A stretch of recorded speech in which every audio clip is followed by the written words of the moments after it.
अस्सलाम वालेकुम एवरीवन, कैसे हैं सब लोग। आप आई होप सो आप मेरी आवाज़ सुन पा रहे होंगे।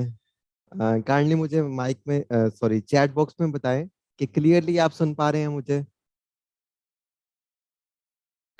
आई होप सो आप सबका माइक जो है वो म्यूट पे है। जी। अब कोई भी पर्सन।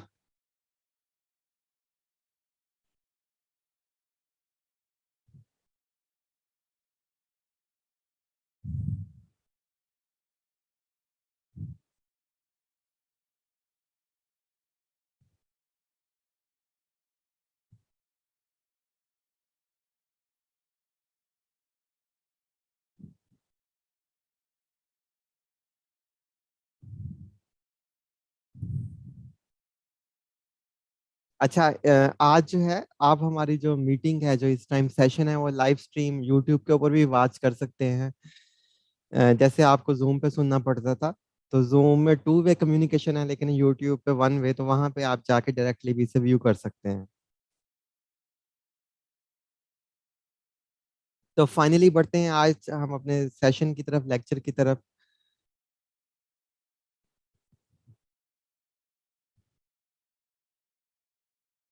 अच्छा जी, section 37 of the sales tax act 1990।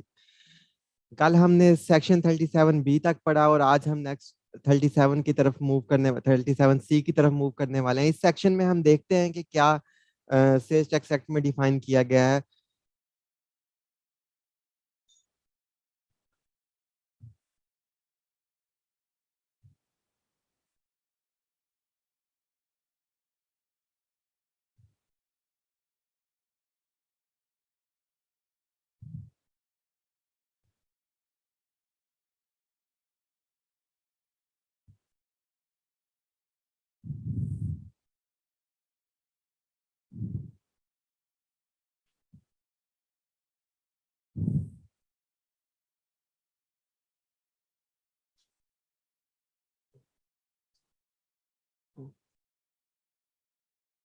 अच्छा जी, तो सेक्शन 37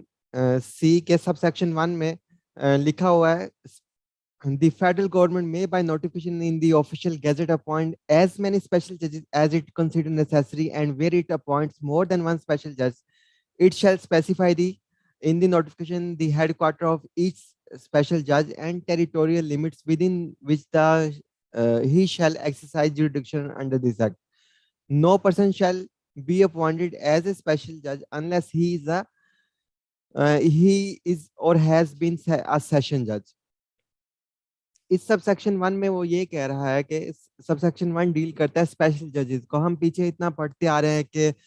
स्पेशल जज के पास आपने प्रोसिक्यूशन करनी है, स्पेशल जज के सामने पेश करना है पर्सन को, स्पेशल जज जो है वो टैक्स के मैटर को डील करेगा। तो स्पेशल जज जो है उसकी अपॉइंटमेंट कैसे होती है, स्पेशल जज कौन होता है, स्पेशल जज को अपॉइंट कौन करता है। तो यहाँ पे 37 सी सेक्शन इसे डील करता है। ये कहता है कि स्पेशल जज को अपॉइंट कौन करेगा, फेडरल गवर्नमेंट। एक नोटिफिकेशन के जरिए फेडरल गवर्नमेंट किसी भी स्पेशल जज को जो सिर्फ टैक्स के मैटर देखेगा उसे अपॉइंट कर सकती है अंडर दिस एक्ट। और इसके अलावा एक अगर एरिया है, एक टेरिटरी है, एक हदूद है, एक एरिया है, डोमेन है, इलाका है, उसकी उसमें एक से ज्यादा स्पेशल जज भी अपॉइंट किए जा सकते हैं। जैसे लाहौर, कराची, इस्लामाबाद बड़े शहर हैं, तो जरूरी नहीं है वहाँ पे एक जो है वो स्पेशल जज ऑफ टैक्सेशन हो, वहाँ पे ज्यादा भी अपॉइंट किए जा सकते हैं। डिपेंड करता है कि कितने नंबर ऑफ केसेस वहाँ पे रिसीव हो रहे हैं एवरेज हमारे पास। तो अगर और इस तरह से जो है वो फेडरल गवर्नमेंट जो है नोटिफिकेशन के जरिए स्पेशल जज को अपॉइंट कर सकती है, उनका एरिया भी डिफाइन कर सकती है कि इस एरिया में जो है ये स्पेशल जज अपॉइंट होंगे, इस एरिया में ये जज होंगे अपॉइंट। अगर किसी जगह पे जैसे मुल्तान है, लाहौर है, साहिवाल है, तो ये इस तरह ओकाड़ा है, इस तरह के रीजन हैं, जो सरगोदा है, तो ये सारे किस एरिया के अंडर आएंगे, किस स्पेशल जज के अंडर आएंगे। आया ये लाहौर के अंडर आएंगे, आया ये मुल्तान के अंडर आएंगे, आया इस्लामाबाद के अंडर आएंगे। तो इस तरह हुकूमत ये भी नोटिफाई कर सकती है। स्पेशल जज जैसे हम पहले ही पढ़ चुके हैं कि स्पेशल जज वो जजेस होते हैं जो specially for the purpose of tax matters उन्हें जो है वो अपॉइंट किया जाता है, लगाया जाता है, जो सिर्फ टैक्स के मामलात को देखते हैं। जैसे कि एंटी करप्शन की बात करें तो एक जज होता है जो सिर्फ एंटी करप्शन के मुकदमात को सुनता है। इसी तरह एक जज जो है वो, जैसे नैब का आजकल बहुत है, तो एहतसाब के मुकदमात को सुनता है। इसी तरह एक जो जो स्पेशल जज है, जो स्पेशली सिर्फ टैक्स के मामलात और मुकदमात को ही देखता है और सुनता है, उस जज को कहते हैं स्पेशल जज। तो हुकूमत जो है टैक्स के मामलात को देखने के लिए, उन्हें सुनने के लिए स्पेशल जज मुकर्रर कर सकती है। उनके हदूद का भी तो तयन कर सकती है, उनके इलाकों का भी कर सकती है, और एक इलाके में एक से ज्यादा भी स्पेशल जज जो है वो अपॉइंटमेंट कर सकती है उसकी।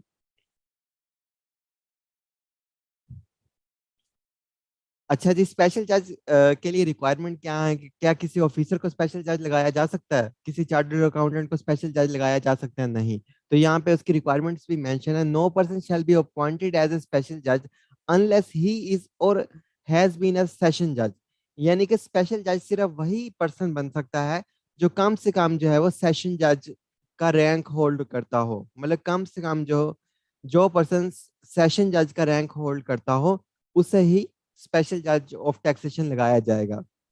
जैसे जो हमारी सिविल कोर्ट्स हैं, जो आम हमारी डिस्ट्रिक्ट जुडिशरी है, वहां पे जो जजेस होते हैं, सेशन जजेस होते हैं, सेशन कोर्ट होती है, उसके जो जजेस होते हैं, तो वहां से कुछ जजेस को लेके स्पेशली जो है वो जो टेररिज्म कोर्ट है, एंटी टेररिज्म कोर्ट्स, वहां पे लगा दिया जाता है। एंटी करप्शन की अदालतें हैं, स्पेशल खुसूसी अदालतें हैं, वहां लगा दिया जाता है। इस तरह और काफी सारी खुसूसी अदालतें हैं, तो उन्हें वहां पे लगा दिया जाता है। तो इसी तरह जो टैक्स की भी खसूसी अदालत है, जहाँ पे टैक्स के जज बैठते हैं, तो कम से कम एक सेशन जज का के रैंक का जो पर्सन है, जो ऑलरेडी सेशन जज हो, तो उन्हें ही टैक्स का स्पेशल जज लगाया जाएगा, और किसी बंदे को नहीं लगाया जा सकता।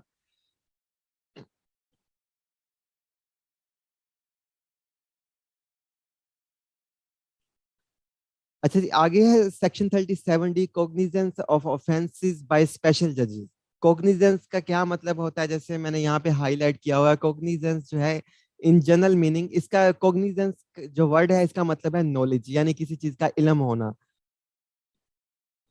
यानी कि, और या इसका मतलब है नोटिस। मतलब हम अक्सर बात करते हैं कि मेरी नोटिस में ये चीज आई है, मेरी इंफॉर्मेशन में यानी ये चीज आई है, या मेरे इल्म में ये चीज आई है, मेरे नोटिस में जो है ये बात आई है, ये बात आई है। तो इस तरह, तो ये एक लीगल टर्म है। इसका मतलब होता है आमतौर पे इंग्लिश में कि इल्म होना किसी चीज का, या किसी के इंफॉर्मेशन होना किसी चीज के बारे में। तो यहाँ पे इसका क्या मतलब बनेगा? यहाँ पे इसका मीनिंग है कॉग्निजेंस ऑफ ऑफेंसेस का मीनिंग है and taking notice of the offences. Cognizance of offences का मीनिंग है, ऑफेंस का मतलब जैसे आपको पता है, taking the notice of offences, यानी जराइम जो होते हैं, जो टैक्स के जो जराइम है, उनका जो नोटिस लेना है, वो किसने लेना है? स्पेशल जज ने। तो यहाँ पे ये कह रहा है कि स्पेशल जज जो हैं वो टैक्स के जो जराइम है, जो सेल्स टैक्स में डिफाइन है, कौन से जराइम है, जो हम ऊपर 28 जराइम पढ़ के आ चुके हैं ऑफेंसेस एंड पेनल्टीज वाले टेबल्स में। तो उन जराइम में से अगर कोई जुर्म होता है, कोई ऑफेंस होता है, तो उसका जो नोटिस लेगा वो कौन लेगा? जो स्पेशल जज ऑफ टैक्सेशन होंगे, वो उसका नोटिस लेंगे। यहाँ पे वो कह रहा है cognizance of offences by special जजेस, यानी कि taking notice of the offence, यानी जो ये पावर्स हैं स्पेशल जज के पास। अब किन सूरतों में वो जो है वो नोटिस ले सकते हैं? जो स्पेशल जज हैं टैक्सेशन के, वो किन चीजों किन जो है वजूहात की बुनियाद पे नोटिस ले सकते हैं? सो यहाँ पे तीन वजूहात बयान की गई हैं। पहली वजह ये है, upon a report in writing made by an officer of IR और by any other officer specially authorize in this behalf by the federal government. यानी कि यहाँ पे वो ये कह रहे हैं कि अगर कोई फेडरल गवर्नमेंट का ऑफिसर हो, यानी इनलैंड रेवेन्यू का, एफबीआर का कोई ऑफिसर हो, और ऑफिसर अगर रिपोर्ट पेश करे किसी स्पेशल जज को कि सर इन्होंने यहाँ पे टैक्स फ्रॉड किया है, इन्होंने यहाँ स्टेट को डिसीव किया है, यहाँ पे इन पे टैक्स के चार्जेस जो है वो आयद होते हैं, तो अगर इस तरह की कोई इंक्वायरी करके कोई रिपोर्ट बना के जो है वो ऑफिसर, जैसे हमने ऊपर पढ़ा था, कोई रिपोर्ट बना के कोई इंक्वायरी ऑफिसर जो है वो एफबीआर आईआर का ऑफिसर जो है वो स्पेशल जज के सामने पेश करे, तो फिर स्पेशल जज साहब जो है वो उस मामले का अदालती नोटिस ले सकते हैं। या तो वो कहते हैं कि कोई आईआर के ऑफिसर हो, या फिर इसके अलावा कोई भी दूसरे ऑफिसर जिन्हें फेडरल गवर्नमेंट ने अपॉइंट किया गया हो इन टैक्स के मामला को देखने के लिए। यानी मे भी कोई कस्टम्स का भी ऑफिसर हो सकता है, मे भी इसके अलावा जो है कोई और भी ऑफिसर हुकूमत जो है वो अपॉइंट कर सकती है, जैसे जॉइंट मतलब इन्वेस्टिगेशन टीम्स होती हैं, वहाँ पे डिफरेंट जो मतलब FIA के, FBR के एंड उसके बाद नैब के लोग होते हैं, तो मे भी किसी और ऑफिसर को भी जो है वो फेडरल गवर्नमेंट अपॉइंट कर सकती है। उस सूरत में भी अगर वो कोई टैक्स के मुतालिक रिपोर्ट बना के पेश करता है स्पेशल जज को, तो स्पेशल जज जो है वो उसका नोटिस लेंगे।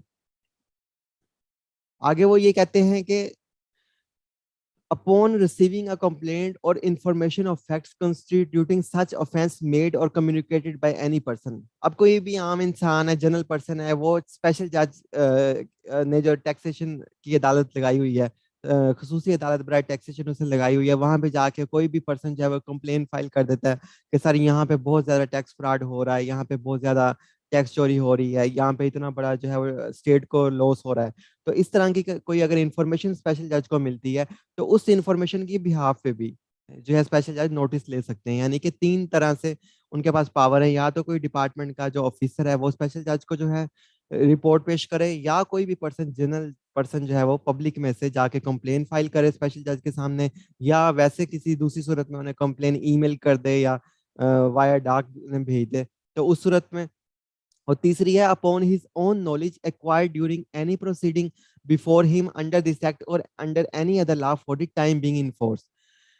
यानी कि हुआ ये कि स्पेशल जज जो है वो टैक्सेशन के मामला को देखते हैं। टैक्सेशन का एक मामला देख रहे थे कि एक पार्टी ने फ्रॉड किया है, अचानक उन्हें पता चला कि ये तो डिपार्टमेंट ने सही इंक्वायरी नहीं की, या डिपार्टमेंट से मिस हो गई इंक्वायरी। वो देखते हैं कि यहाँ पे सिर्फ एक पार्टी ने फ्रॉड नहीं किया, पूरी जो उसकी समात है मुकदमे की, उसमें वो देखते हैं यहाँ तो 10 पार्टियां इन्वॉल्व हैं या 5 और पार्टियां भी इन्वॉल्व हैं, इनके ऊपर भी जो है वो प्रोसिक्यूशन होनी चाहिए, इन्हें भी जो है वो गिरफ्त में लाना चाहिए। तो फिर स्पेशल जज जो है वो अपने ऑन बिहाफ पे इस चीज को समझते हुए कि यहाँ यहाँ अगर इस तरह की कोई चीज वो आइडेंटिफाई करते हैं, तो फिर जो है वो उन फर्दर डिफरेंट पार्टीज के खिलाफ भी प्रोसीडिंग वो शुरू करवा सकते हैं।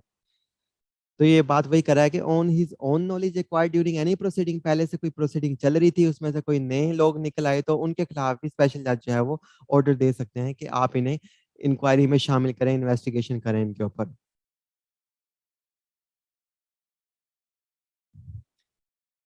अच्छा, हमने अब पढ़ लिया कि 3 सूरतों में जो स्पेशल जज हैं वो अ, जो है नोटिस ले सकते हैं। द फर्स्ट वन इज के डिपार्टमेंट का कोई ऑफिसर जो है वो उन्हें रिपोर्ट पेश करे। सेकंड ये है कि डिपार्टमेंट के ऑफिसर के अलावा कोई पर्सन जो है उन्हें कंप्लेन करें। एंड थर्ड ये है कि खुद वो कोई और प्रोसीडिंग चल रही थी उनके पास, कोई और समाअत हो रही थी, उसमें से कोई वो नई पार्टी, नया पर्सन जो है वो आइडेंटिफाई जो है वो कर लें।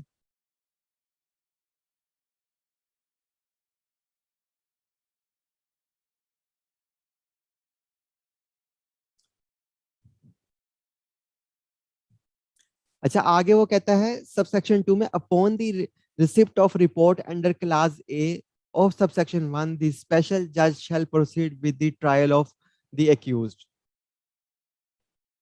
यानी वो यहाँ पे कह रहे हैं कि upon the receipt of report under clause A, clause A जो अभी हमने पढ़ी है ये वाली, वही टिपिकल डिफिकल्ट लीगल लैंग्वेज, वो यहाँ पे सिंपली ये कह रहे हैं कि अगर जो है इस क्लास के तहत, यानी कि अगर कोई भी डिपार्टमेंट का इंक्वायरी ऑफिसर जो है कोई रिपोर्ट पेश करता है स्पेशल जज को, तो स्पेशल जज क्या कर सकते हैं,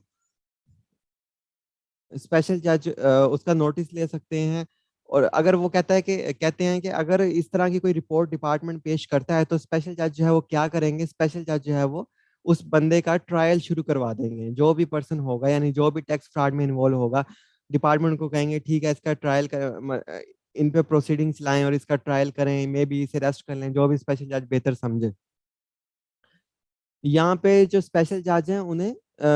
जो वो डायरेक्टली उसका ट्रायल शुरू कर देंगे, कोर्ट में उनका ट्रायल शुरू हो जाएगा, यानी उनकी समाज शुरू हो जाएगी, उन्हें मे बी अरेस्ट कर लिया जाए अगर वो क्रिमिनल एक्ट है उनका, या भी उन्हें पेशी पे बुलाया जाए, फौरी तौर पे उन पे मुकदमा चल जाएगा। ट्रायल का मतलब है उन पे मुकदमा चल जाएगा, फौरी तौर पे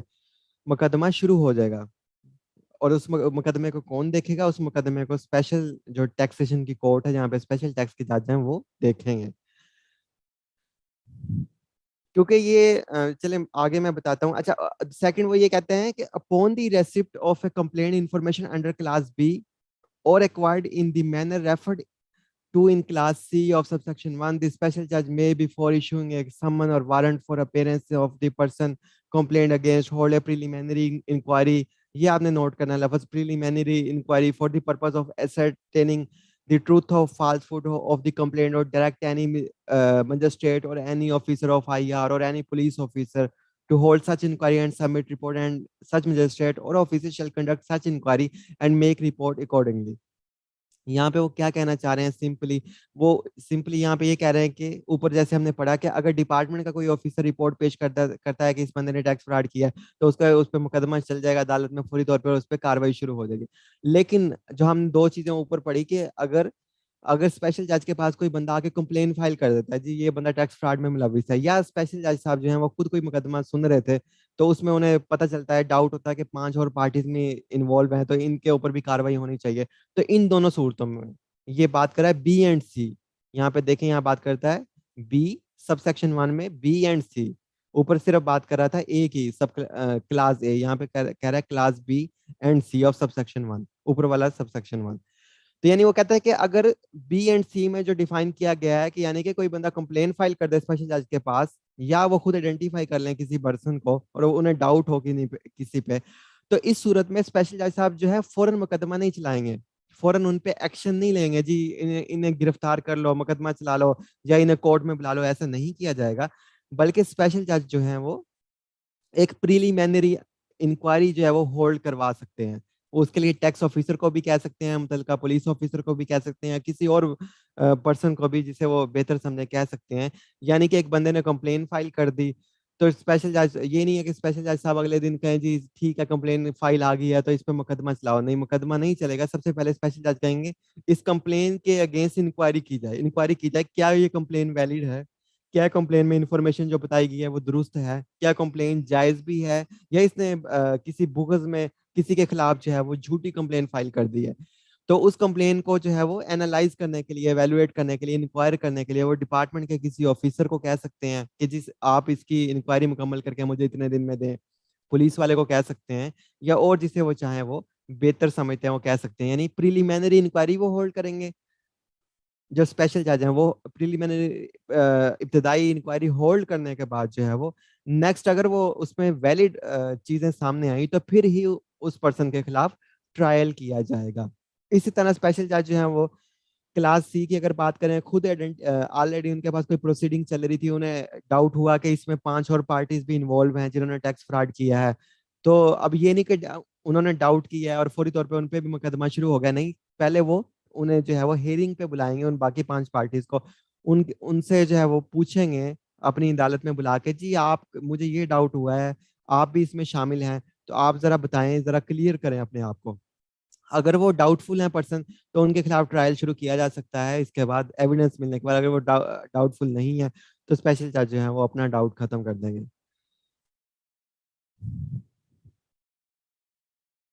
तो सिंपल हमने जो ऊपर पढ़ा,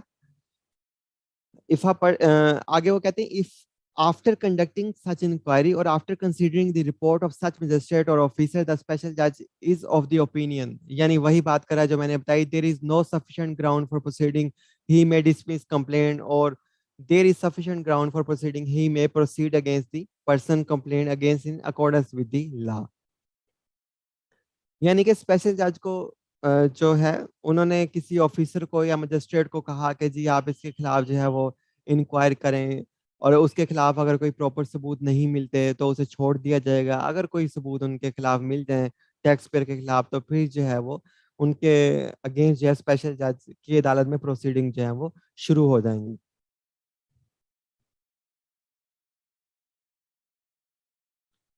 A special judge or a magistrate or an officer holding an inquiry under subsection 3 may hold such inquiry as early as possible in accordance with the provision of section 202 और CRPC। यहाँ पे वो ये कह रहे हैं कि जब स्पेशल जज जो हैं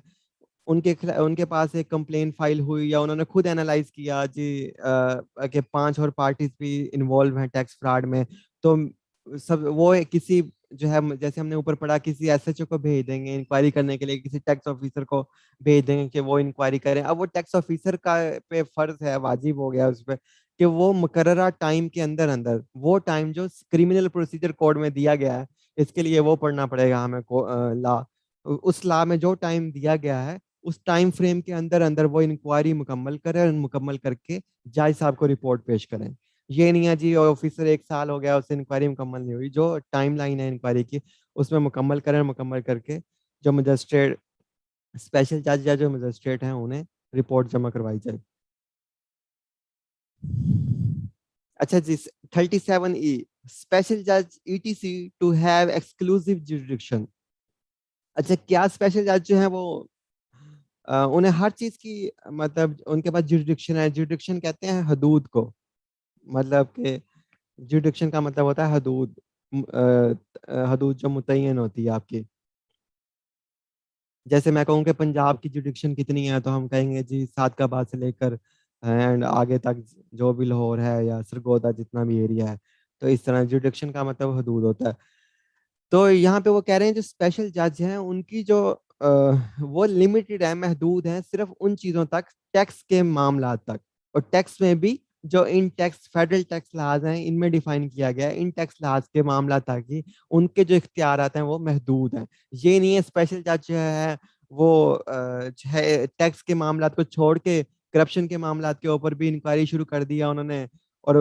करप्शन के मामला के अलावा कोई और भी मामला हो गए हैं तो उसके ऊपर भी उन्होंने इंक्वायरी बिठा दिया है। तो ऐसा नहीं हो सकता। जो स्पेशल जज हैं उन्हें सिर्फ टैक्स के मुकदमात और मामलात ही देखने हैं, इसके अलावा इनसे इस एरिया से बाहर, इस हदूद से बाहर वो नहीं जा सकते।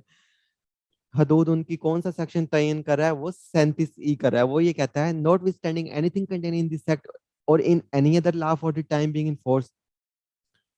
No court other than special जज having jurisdiction shall try an offence punishable under this act. अच्छा, एक तो ये है कि स्पेशल जज जो है वही टैक्स के मुकदमा सुनेंगे। अच्छा, इसके बरक्स जो आम अदालतें हैं जैसे हमारे पास सिविल कोर्ट्स हैं, सेशन कोर्ट्स हैं, डिस्ट्रिक्ट कोर्ट्स हैं, क्या वो भी टैक्स के मुकदमा स्पेशल जज के पैरेलल सुनेंगे? तो यहाँ पे उनके लिए ये दरवाजे बंद कर दिए हैं कि वो इस तरह का टैक्स से रिलेटेड कोई मुकदमा नहीं सुनेंगे।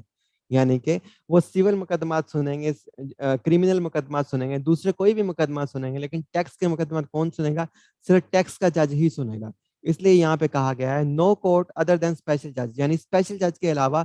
किसी भी और अदालत को ये इख्तियार नहीं है कि वो टैक्सेशन के जो मुकदमात हैं वो सुने। और आगे वो कहते हैं कि no other court or officer except in this manner and to the extent specifically provided for in this act shall exercise any power or perform any function under this act। ये जो पूरे का पूरा जाब्ता है, कानून है सेल्स टैक्स का, इसमें जितनी भी चीजें दी गई हैं, जितनी भी पावर्स दी गई हैं जजेस को, या जितने भी टैक्स के जो मामला आते हैं उन्हें जो सुनने का इख्तियार है, उन इसमें उन्हें इन पावर्स को एक्सरसाइज करने का इख्तियार जो है वो सिर्फ स्पेशल जज ऑफ टैक्सेशन के पास है। दूसरी कोई भी किसी भी पर्सन को टैक्स में सजा देने का इख्तियार सिर्फ टैक्स जज के पास है। किसी भी दूसरे पर्सन को, किसी भी दूसरी अदालत को का ये दायरा इख्तियार नहीं है कि वो टैक्स के मुकदमात में इस कानून के अंडर जो है वो किसी भी शहरी को सजा दें या उस पर प्रोसीडिंग चलाएं या उसका मुकदमा सुने। ना उन्हें मुकदमा सुनने की इजाजत है दूसरी किसी भी अदालत को, ना ही ना ही जो है इस एक्ट के अंदर जितनी भी पावर्स दी गई हैं उसे वो एक्सरसाइज कर सकते हैं। इन सब पावर्स को सिर्फ स्पेशल जज ऑफ टैक्सेशन ही एक्सरसाइज करेंगे। आगे वो कहते हैं no court other than the high court shall entertain, hear, or decide any application, petition, or appeal under the chapter of the Code of Criminal Procedure against or in respect of any order direction made under this act. No court other than special judge or the High Court shall entertain any application or petition, pass any order, or give any direction under this chapter ETC। यहाँ पे simply जैसे आप sorry मुझे इसलिए बार बार repeat करना पड़ता है क्योंकि हमारे पास साथ बहुत सारे दूसरे स्टूडेंट्स हैं जो इस बैकग्राउंड से नहीं है, लीगल बैकग्राउंड से नहीं है या इकोनॉमिक्स के बैकग्राउंड से नहीं है।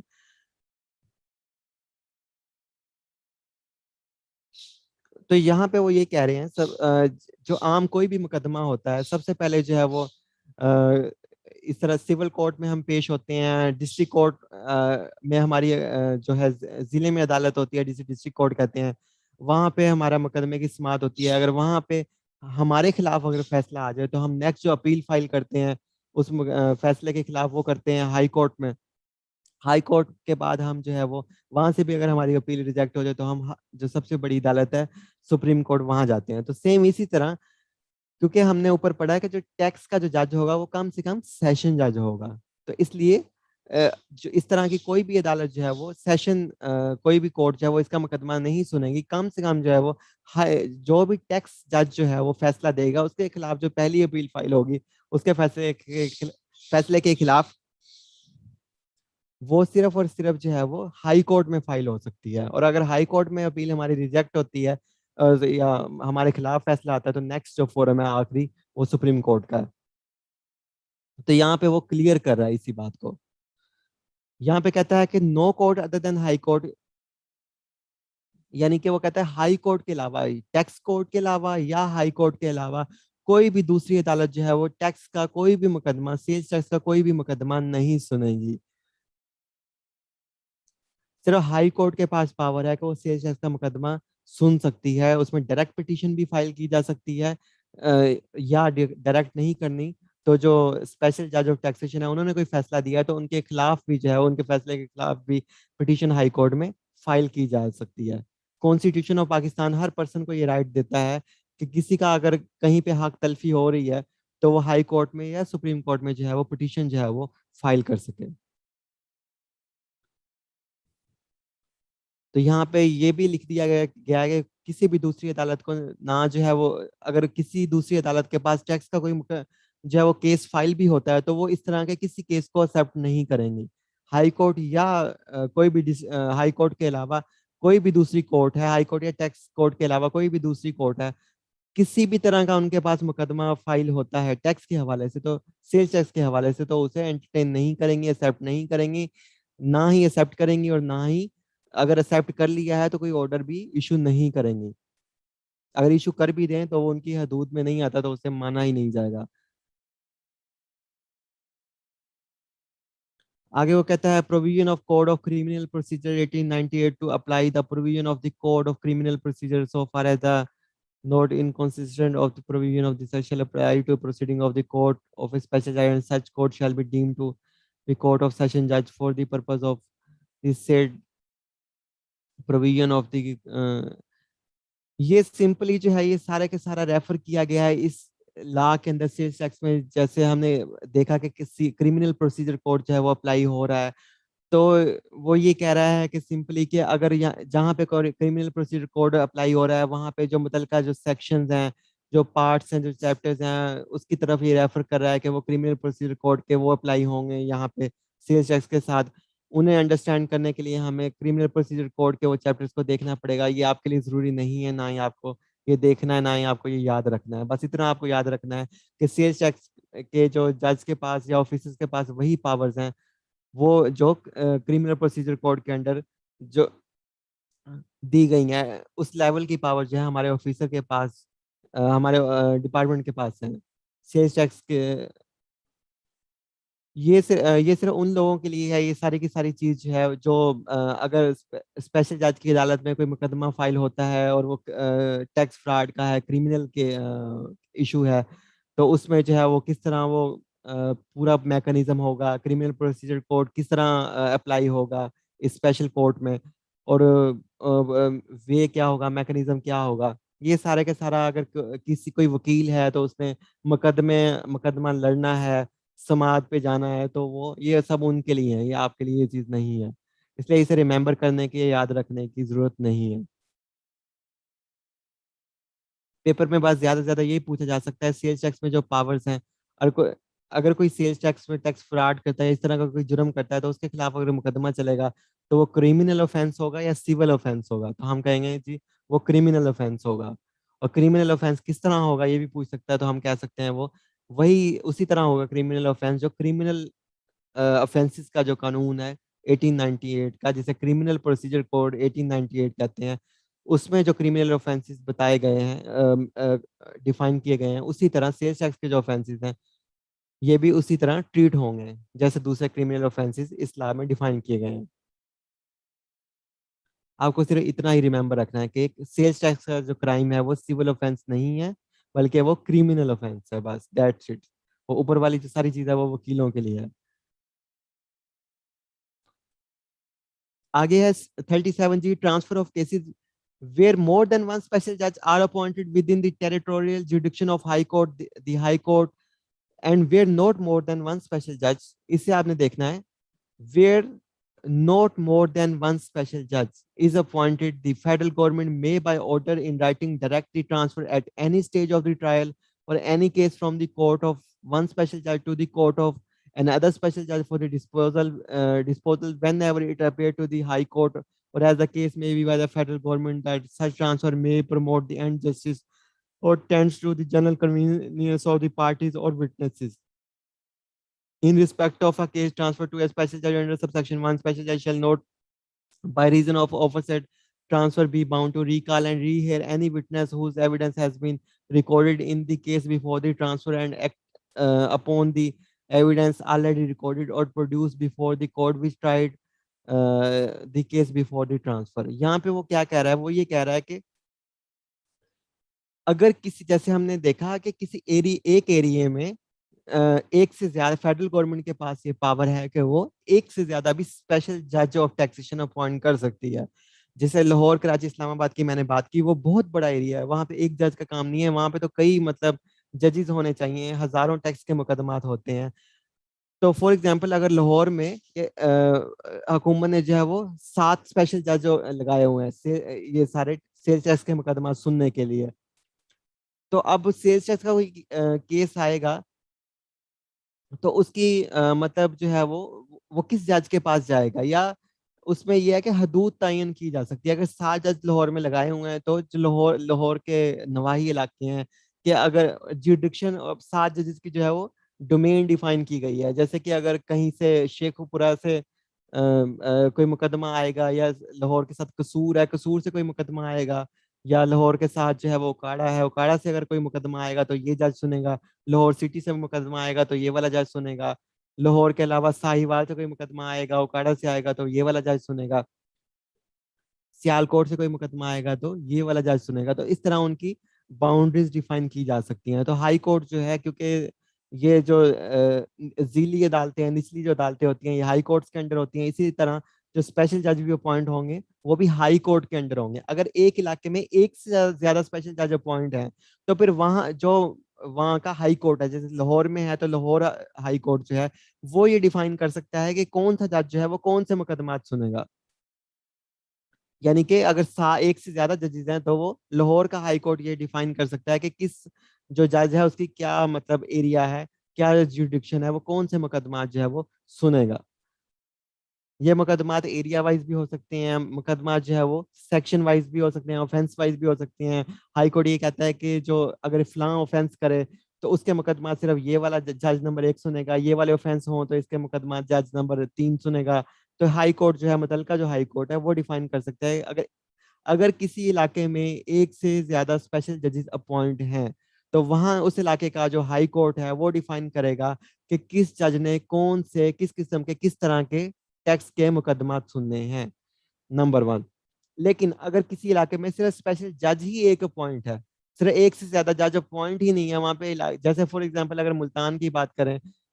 मुल्तान में फिलहाल तो वैसे भी कोई भी स्पेशल जज नहीं है। फॉर एग्जांपल हुकूमत वहां पे एक स्पेशल जज अपॉइंट कर देती है मुल्तान में, और एक स्पेशल जज जो है वो फैसलाबाद में अपॉइंट कर देती है। अब फिर क्या हाई कोर्ट, अब यहाँ पे हाई कोर्ट का इख्तियार खत्म हो गया। अब यहाँ पे जो है वो मतलब कि अब हाई कोर्ट जब एक से ज्यादा अगर जजेस होते तो हाई कोर्ट कहता है कि जी तुम ये वाले मुकदमा तुम सुन लो। तो अब जितने भी सारे मुकदमात आएंगे मुल्तान रीजन के या फैसलाबाद रीजन के, वो मुल्तान का जज या फैसलाबाद का जज सुनेगा। लेकिन ऐसे होता है कि मुल्तान में बेतहाशा मुकदमात आ रहे हैं और इतनी कैपेसिटी ही नहीं है एक जज स्पेशल जज की, और फैसलाबाद वाला जज वहां पे कम मुकदमात हैं वो फ्री बैठा हुआ है। तो फेडरल गवर्नमेंट जो है एक नोटिफिकेशन के जरिए जितने भी मुल्तान के आधे मुकदमात है या जितने चाहे वो फौरी तौर पे जो है फैसलाबाद वाले को ट्रांसफर कर सकती है कि जी ये मुकदमात आप सुने क्योंकि आप फ्री बैठे हुए हैं, या मुल्क के किसी भी दूसरे जज को, चाहे वो बलोचिस्तान में बैठा है, इस्लामाबाद में बैठा है, उसे वो मुकदमात फौरी तौर पे ट्रांसफर कर सकती है एक नोटिफिकेशन करके। यानी अब यहाँ पे ये एमसीक्यूज आ सकता है कि अगर एक से ज्यादा स्पेशल जजेस हों तो हाई कोर्ट के पास ये पावर है कि कौन सा जज कौन सा मुकदमा सुनेगा। अगर सिर्फ किसी इलाके में एक स्पेशल जज अपॉइंट हो तो वहां पे ये पावर फेडरल गवर्नमेंट के पास है कि वो नोटिफिकेशन कर सकती है सिंपली,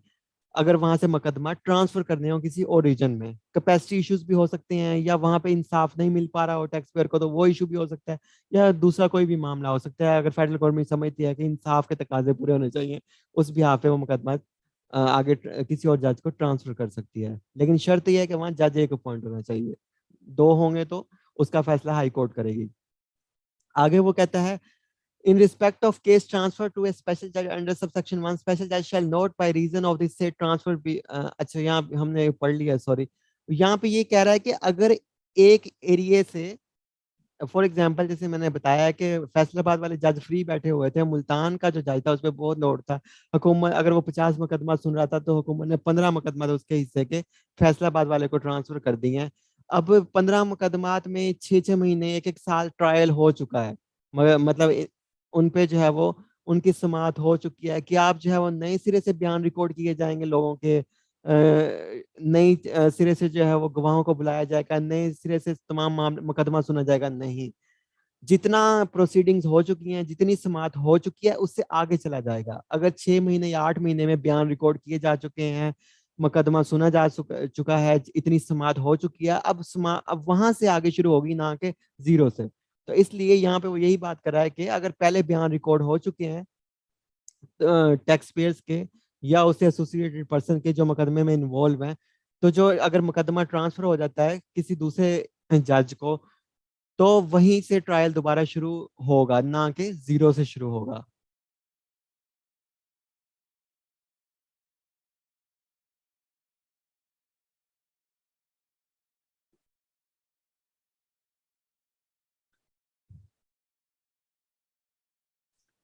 आगे वो बात करता है प्लेस ऑफ पोस्टिंग,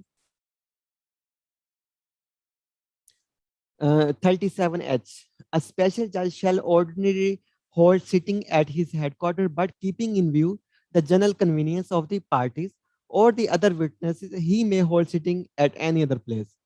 यानी कि जैसे हमने देखा कि स्पेशल जज को जब अपॉइंट करेगी हुकूमत, साथ उसे बताएगी कि आपका एरिया कौन सा होगा, आपकी जुरिडिक्शन क्या होगी। जैसे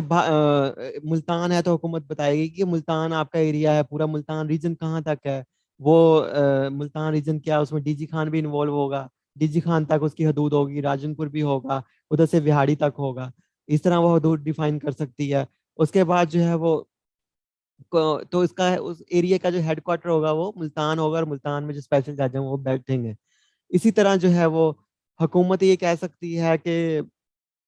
जो है कोई भी जैसे फैसलाबाद है तो फैसलाबाद में एक स्पेशल जज लगाती है, तो उसका एरिया फैसलाबाद का डिफाइन कर सकती है जब उसे अपॉइंट करेगी। इस तरह मुल्तान और बहावलपुर के लिए फॉर एग्जांपल अगर एक स्पेशल जज, मुल्तान बहावलपुर और डीजी खान के लिए अगर एक स्पेशल जज हुकूमत अपॉइंट करती है, तो वो कहती है ये तीनों आपके एरिया में आते हैं,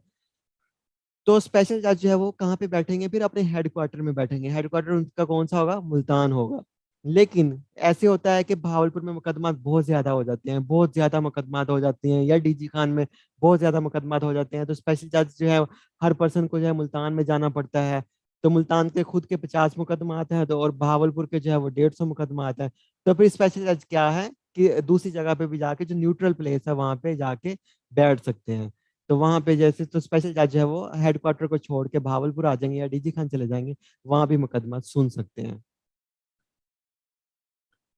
आगे है 37, I appeal to the high court, any person including the federal government, the board, the commissioner और director of intelligence and investigation और any other officer authorized in this behalf by the board aggrieved by any order passed or decision made by a special judge under this act or under the code of CRPC may subject to provision of said code within 16 days 60 days from the date of order or decision after prefer and appeal to the high court। ये सबसे important है जिसे मैं अब highlight कर रहा हूँ, within this 60 days appeal to the high court.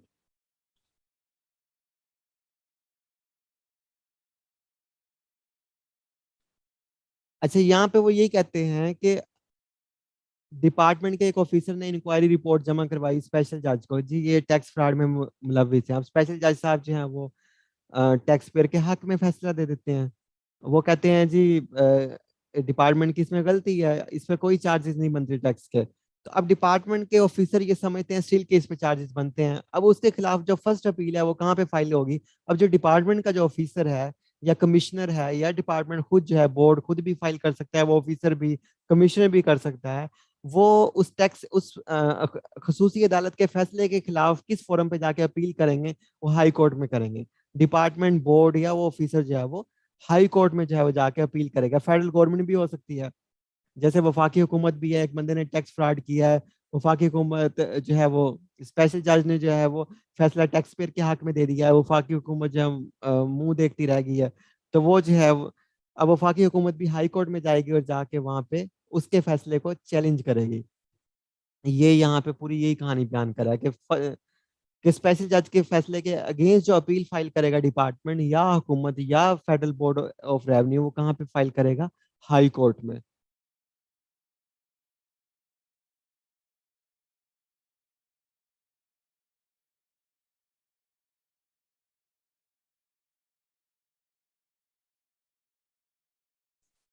आगे वो कहता है ये सब सेक्शन 2 छोड़ दें, इसकी ऐसी फजूल।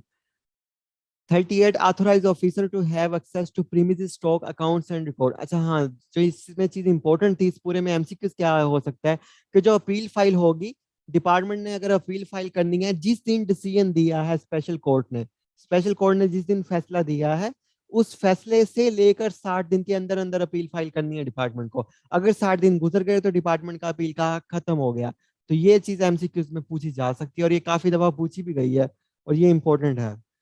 इसे आप मार्क लाइन कर लें, यानी कि 60 दिन अपील टाइम है हमारे पास डिपार्टमेंट के पास। और इस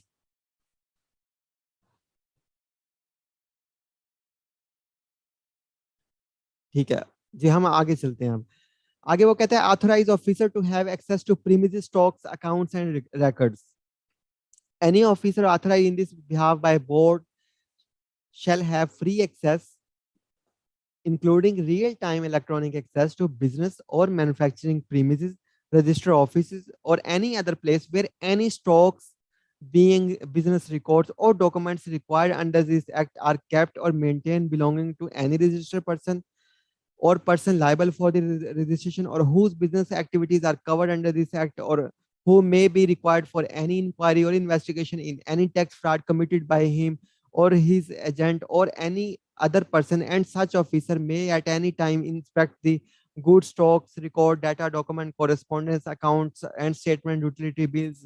bank statement, etc., regarding nature of sources of funds, asset which his business is financed, and any other records, documents, including those which are required under any of the federal provincial law maintained in the any form or mode, and take into the his custody such record statement, disc stock documents or any part thereof in original or copies thereof in such form as authorized officer may deem fit against a signed receipt. In simple आसान करके अगर आपको बताऊं तो वो यहाँ पे सिर्फ ये बात कर रहा है कि जो भी जो भी ऑथोराइज ऑफिसर है, मतलब जिस ऑफिसर को ऑथोराइज किया गया है, जो बिजनेस, जैसे हमने ऊपर पढ़ा था पूरे का पूरा चैप्टर था रिकॉर्ड का, कि रिकॉर्ड किस तरह मेंटेन होने हैं, कहाँ पे मेंटेन होने हैं, रजिस्टर ऑफिस में मेंटेन होने हैं। तो किसी भी ऑथोराइज ऑफिसर को ये एक्सेस है कि वो बिजनेस के जो रिकॉर्ड्स हैं, जो उसके अकाउंट स्टेटमेंट्स हैं, जहाँ पे उसने अपना फाइनेंशियल डाटा मेंटेन किया हुआ है किसी रजिस्टर ऑफिस में, उस उसे जो है वो विजिट कर सकता है। इसके अलावा उसका कहीं पे स्टॉक पड़ा हुआ है, उसका माल पड़ा हुआ है गोदाम में, तो वहां पे विजिट कर सकता है। यानी टैक्स से रिलेटेड जो है वो जहां भी उसका रिकॉर्ड पड़ा हुआ है, जो रिकॉर्ड्स वाले चैप्टर में मेंशन किया गया था, तो जो टैक्स ऑफिसर है उसे वो फुली ऑथोराइज है कि वो जाके उस रिकॉर्ड को चेक कर ले, उसे देख ले, उसे व्यू कर ले, एनालाइज कर ले, और चेक करने के बाद अगर वो ऑफिसर ये चाहता है उस रिकॉर्ड की फोटो कॉपी ले ले तो वो एक कॉपी भी ले सकता है। और अगर वो समझता है कि रिकॉर्ड ओरिजिनल उसे कब्जे में लेना है तो वो ओरिजिनल भी कब्जे में ले सकता है, लेकिन उसके बदले जो है उसे एक साइंड रिसिप्ट देनी पड़ेगी, एक रसीद देनी पड़ेगी उस बिजनेसमैन को कि ये डॉक्यूमेंट्स और चीजें तुम्हारी मैं लेके जा रहा हूँ। ये वाला रिकॉर्ड, अगर रिकॉर्ड डिजिटल फॉर्म में है, अगर डिस्क की सूरत में है, कंप्यूटर की सूरत में है, जो है वो किसी और डाटा की सूरत में है, तो वो डाटा भी जो है वो इलेक्ट्रॉनिक डाटा भी एक्सेस कर सकता है, लेके जा सकता है साथ, लेकिन उसके बदले उसे उस बिजनेसमैन को एक पूरी जो है वो लंबी चौड़ी रसीद देनी पड़ेगी कि ये रिकॉर्ड लेके जा रहा हूँ, इतने जीबी पे मुश्तमिल था, इस डेट को लिया, इतनी डीवीडीज के ऊपर ये है, इतने रजिस्टर मैंने आपसे लिए, इतना जो है वो जो है मैंने ओरिजिनल जो है वो चीज़ें साथ ली मैंने, और तो जितनी भी चीज़ें हैं वो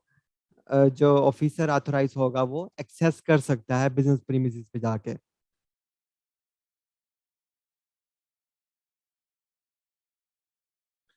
यहाँ पे बात कर रहा है कि any officer authorise in this behalf, अगर बोर्ड ने किसी ऑफिसर को ऑथराइज किया या कमिश्नर ने जो है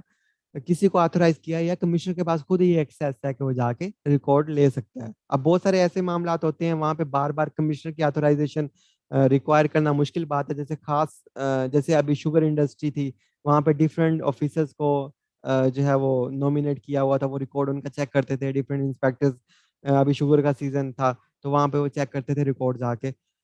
तो वहां पे बोर्ड इस तरह का जब कोई इशू आता है तो बोर्ड डायरेक्टली ऑथराइज कर देता है कि इस रैंक के या इस रैंक के नहीं तो ये वाले ऑफिसर नॉमिनेट कर देता है उनका नाम लिख के एक स्पेशल ऑर्डर में कि ये ऑथराइज हैं इस बिजनेस सेक्टर को जाके ये उनका रिकॉर्ड जो है वो कभी एक्सेस कर लें। और जनरल मामले में जो है कमिश्नर अगर बेहतर समझता है तो कमिश्नर किसी को रिटर्न दे सकता है, ऑथराइज कर सकता है अपने बिहाफ पे किसी इंस्पेक्टर को, किसी ऑफिसर को, किसी एसी को, डीसी को, कि वो जाके बिजनेस प्रीमिसेस में रिकॉर्ड देख ले।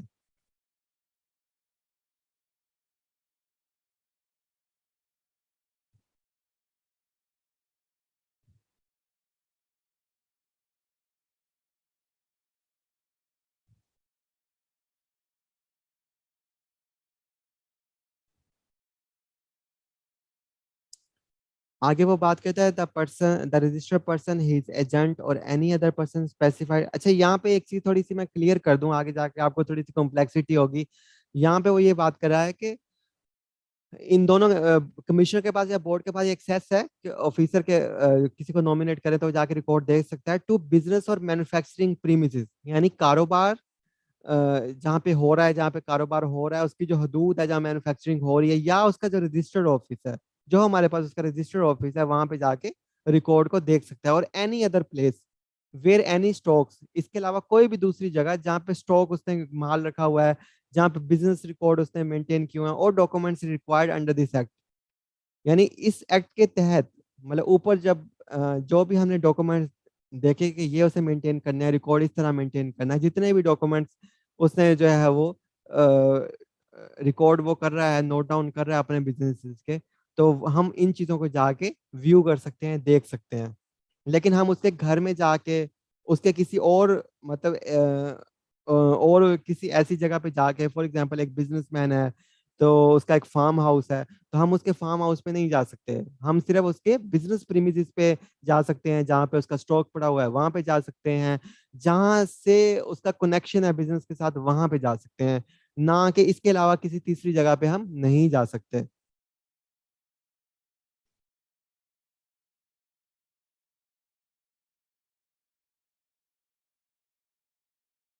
अच्छा, इसके अलावा वो कहता है कि the registered person his agent और any other person specified in subsection 1 shall be bound to answer any question और फर्निश सच इंफॉर्मेशन और explanation as may be asked by the authorized officer.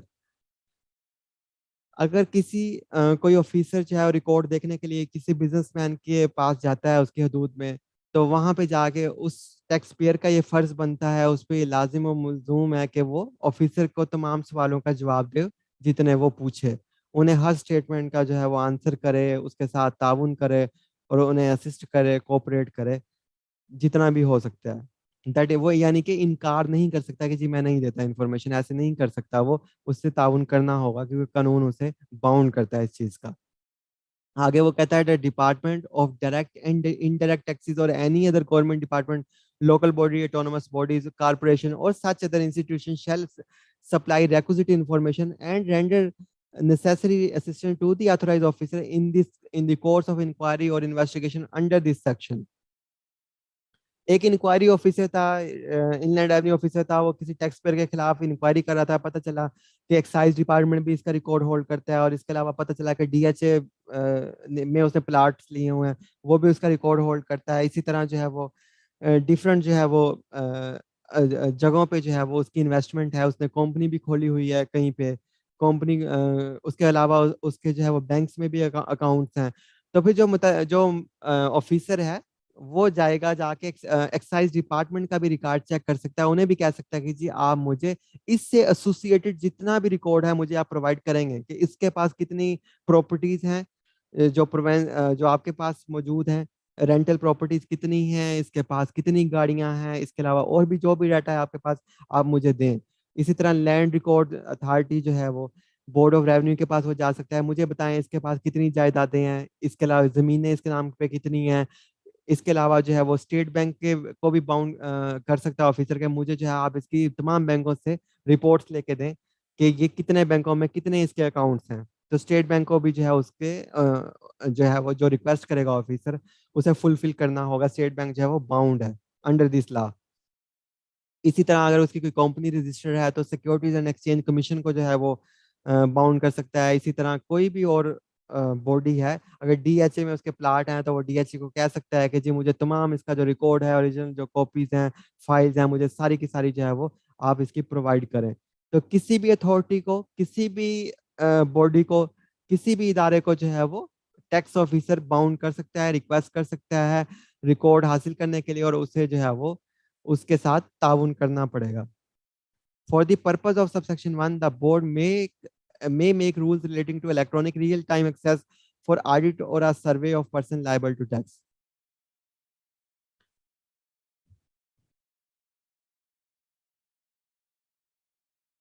वो यहाँ पे ये कह रहा है कि बोर्ड के पास ये पावर है कि वो रूल्स बना सकता है कि किसी का अगर रियल टाइम जो है वो ऑडिट करना है, किसी ने इलेक्ट्रॉनिक, आपको पता है आजकल जितने भी बिजनेस एंटिटीज हैं वो सारे के सारे अपने सिस्टम्स जो हैं वो उन्होंने डिजिटल डिजाइन किए हुए हैं, तमाम उनकी ट्रांजैक्शन डिजिटल होती हैं, सेल्स डिजिटली रिकॉर्ड होती हैं। तो अब उनका जो फोरेंसिक का ऑडिट है वो भी डिजिटली किया जाएगा, यानी कि जो एक्सपर्ट्स होंगे कंप्यूटर के, आईटी के, टेक के, तो उन्हें बुलाया जाएगा कि ये देखें कि ये इस सॉफ्टवेयर में जो है वो डिफ्यूट तो नहीं कर रहे, क्या सॉफ्टवेयर जो है वो स्टैंडर्डाइज है इनका, क्या ये जो ऑब्लिगेटरी रिक्वायरमेंट्स हैं उन्हें पूरा करता है, यही इसमें रिस्क एंड फ्रॉड के भी चांसेस हैं। तो इस तरह अगर इलेक्ट्रॉनिक ऑडिट भी करना है तो उसके लिए बोर्ड बोर्ड के पास ये पावर है कि वो रूल्स में ये डिफाइन कर सकता है कि इलेक्ट्रॉनिक ऑडिट किस तरह होगा, क्या उसका तरीकाकार होगा, कौन करेगा, ये सब चीजें।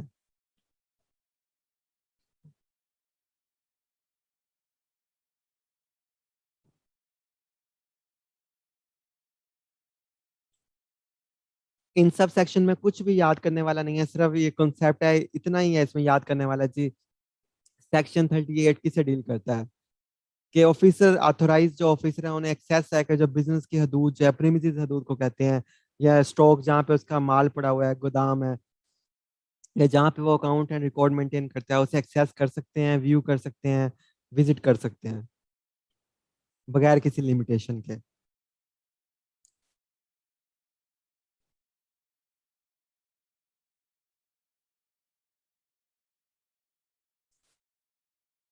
आगे वो बात करता है power to call for information.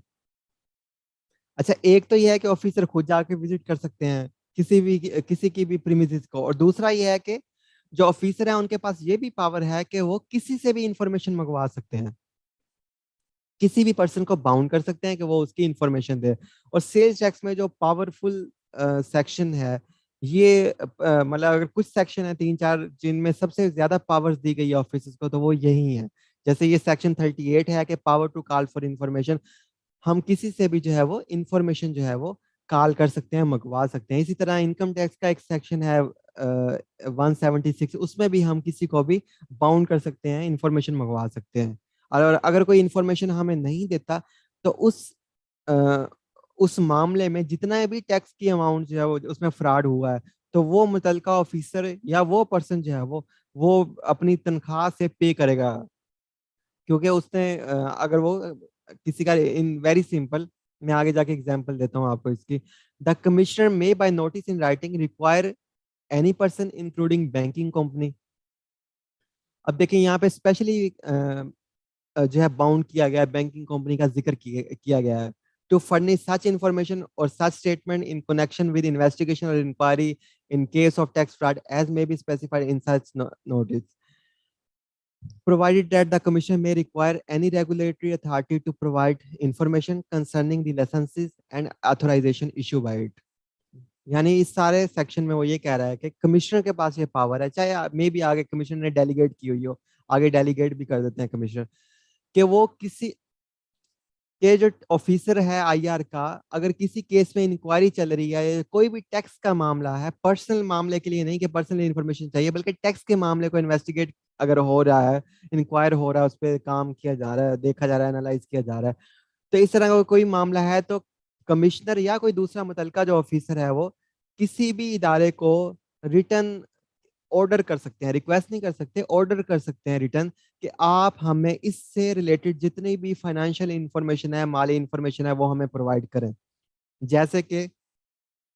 एक बंदे के खिलाफ इंक्वायरी हो रही है, तो जैसे मैंने बताया कि हम एक्साइज डिपार्टमेंट को कह सकते हैं इंफॉर्मेशन दें, हम वापडा को कह सकते हैं कि आप हमें बताएं इसके ना इस आईडी कार्ड के अगेंस्ट कोई कनेक्शंस तो नहीं है। स्टेट बैंक को हम इंफॉर्मेशन का कह सकते हैं, स्टेट बैंक को नहीं कहना, जो आपका जो मुतलका बैंक है, जितने पाकिस्तान में बैंक हैं, 25 हैं या 26 जितने भी हैं, तो उन तमाम बैंक्स के हेडक्वार्टर्स को लेटर लिखा जा सकता है, हेडक्वार्टर्स नहीं तो रीजनल ऑफिस को लेटर लिखा जा सकता है कि इस आईडी कार्ड के अगेंस्ट जो है आप हमें बताएं कि कितने अकाउंट्स ये बंदा मेंटेन कर रहा है। तो और इसके अलावा जो है सुई गैस को लिख सकते हैं, मोबाइल कंपनीज को लिखा जा सकता है, और इसके अलावा अगर कोई डॉक्टर है तो उसकी जो रेगुलेटरी बॉडी है जो उसे रेगुलेट कर रही है, जैसे कि Pakistan medical and dental council, जिसे अभी पाकिस्तान मेडिकल कमीशन कहते हैं, तो पाकिस्तान मेडिकल कमीशन से कहा जा सकता है कि जी आप इसे रेगुलेट करें, आप इस डॉक्टर की पूरी इंफॉर्मेशन दें जितनी भी तरह की चाहिए। इसके अलावा जो है इंजीनियर जो है उसकी regulatory body Pakistan engineering council जो है उसे कह सकते हैं। यूनिवर्सिटीज की रेगुलेटरी बॉडी जो है वो हायर एजुकेशन कमीशन को कहा जा सकता है कि आप हमें इंफॉर्मेशन दें। इसी तरह जो रेगुलेटरी बॉडी है पीटीए जो है वो मोबाइल कंपनीज की रेगुलेटरी बॉडी है, इन्हें कहा जा सकता है कि जी आप हमें इंफॉर्मेशन ये सारी की सारी लेके दें। तो इस तरह से जो है वो सारे इस तरह एफबीआर जो है वो इंफॉर्मेशन किसी से भी कलेक्ट कर सकता है, चाहे वो पर्सन हो, इंडिविजुअल खुद हो, इंडिविजुअल की कोई कंपनी हो, कोई इदारा हो, डिपार्टमेंट हो, उससे भी कर सकता है, डिपार्टमेंट नहीं तो किसी रेगुलेटरी बॉडी से भी एक्वायर कर सकता है इंफॉर्मेशन। और इसी से इंफॉर्मेशन सारी की सारी ली जाती है। ये जो अभी मोबाइल आप देख रहे हैं जिस पे अब टैक्स देना पड़ रहा है, तो इसी तरह पीटीए को मोबाइल कंपनीज को कहा गया कि आप इंफॉर्मेशन दें कि सारी की सारी के पाकिस्तान में कितने आईफोन्स हैं और कितने दूसरे मोबाइल्स हैं। तो पता चला जी आईफोन इंपोर्ट हो रहे हैं 2000 और चल रहे हैं 5 लाख, तो ये कैसे आ गया, वो बाहर से क्या स्मगल हो के आ गए। तो इसी तरह से जो है वो फिर पीटीओ को कहा गया, इनकी रेगुलेटरी बॉडी है कंपनीज की, कि आप हमें इंफॉर्मेशन दें, फिर उसे साथ बाउंड किया, इसलिए अब हर मोबाइल के डब्बे पे लिखा होता है पीटीए। तो इस तरह जितनी भी रेगुलेटरी बॉडीज हैं उन्हें भी बाउंड किया जा सकता है, आप इंफॉर्मेशन दें। और इस तरह जो बैंक्स हैं, जो बैंक्स के मैनेजर्स को या रीजनल ऑफिस को कहा जा सकता है कि आप हमें इंफॉर्मेशन दें कि आपके पास कितने अकाउंट्स हैं इस बंदे के। अगर फॉर एग्जांपल किसी बैंक मैनेजर को नोटिस किया जाता है कि आप हमें दें, ऑर्डर किया जाता है सॉरी, तो वो नहीं देता इंफॉर्मेशन, तो फिर जितना उसमें टैक्स की अमाउंट इन्वॉल्व थी वो बैंक मैनेजर पर्सनल अपनी पर्सनल पे से अपनी पर्सनल कैपेसिटी में वो पे करेगा। इसी तरह एक्साइज का कोई ऑफिसर था, वो कोई इन्फॉर्मेशन नहीं देता, तो वापडा का कोई ऑफिसर था वो इन्फॉर्मेशन नहीं देता, अब वो पर्सनली बाउंड है कि वो अगर जितना उसमें टैक्स रेवेन्यू इन्वॉल्व था कि अब वो ऑफिसर मुतलका जिम्मेदार है कि वो अब अपनी सैलरी से कटवाएगा, हम उसकी सैलरी जो है वो अटैच कर सकते हैं। आगे है 38B, obligation to produce documents and provide information. Notwithstanding obligation का मतलब होता है फर्ज, notwithstanding anything contain in this act or any other law for the time being in force, any person required to maintain the record under this act or deemed by an officer not below the rank of AC by notice in writing as when specified in notice shall produce for examination such documents or records which the officer of IR consider necessary or relevant to the audit, inquiry or investigation under the act, allow the officer of IR to take extracts from or copies of such documents or records, appear before the officer of IR and answer any question put to him concerning the documents and record relating to the audit, inquiry or investigation referred in clause A above.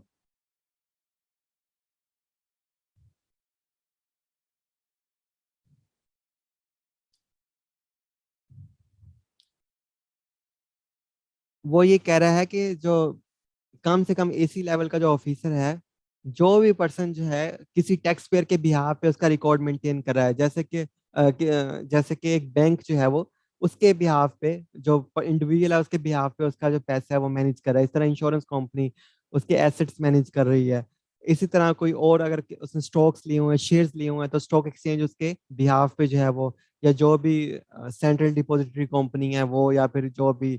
Brokerage firm है वो उसके behalf पे उसके assets जो है वो hold कर रही है, मेंटेन कर रही है। तो उनसे हम जो है वो एक्वायर कर सकते हैं कि जी आप हमें जो है वो इंफॉर्मेशन दें।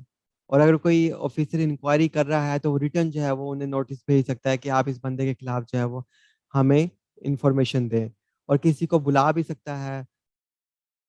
कि आप जो है वो पेश हों और बताएं कि इस बंदे के पास कौन सी प्रॉपर्टीज हैं, ये सब चीजें। और अगर उससे कोई कॉपीज चाहिए रिकॉर्ड की, तो कॉपीज भी जो है वो ऑफिसर को प्रोवाइड की जा सकती हैं।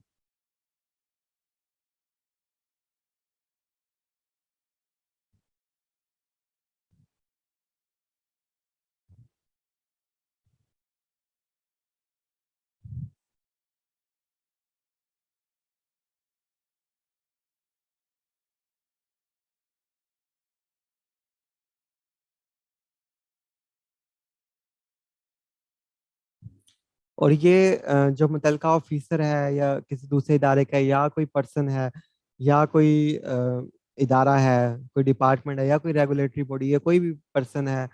लीगल पर्सन है या नेचुरल पर्सन है, उस पर ये फर्ज है कि वो तमाम के तमाम जो डॉक्यूमेंट्स है प्रोड्यूस करे, कोई भी छुपाए ना। जैसे बैंक है, अगर उसके पास दो अकाउंट मेंटेन है तो उसे चाहिए कि दो के दो बताए, ना कि वो एक बता दे कि ये जी एनएफ है। डिपार्टमेंट को डिसीव ना करे। उस पे ये फर्ज है कि वो सारी इंफॉर्मेशन ट्रू विद फैक्ट्स और सही प्रोवाइड करे। बस इसमें क्रक्स यही है। और इसमें कोई याद करने वाली चीज नहीं है। मेन सिर्फ आपने ये याद करना है। 38B, obligation to produce documents and provide information.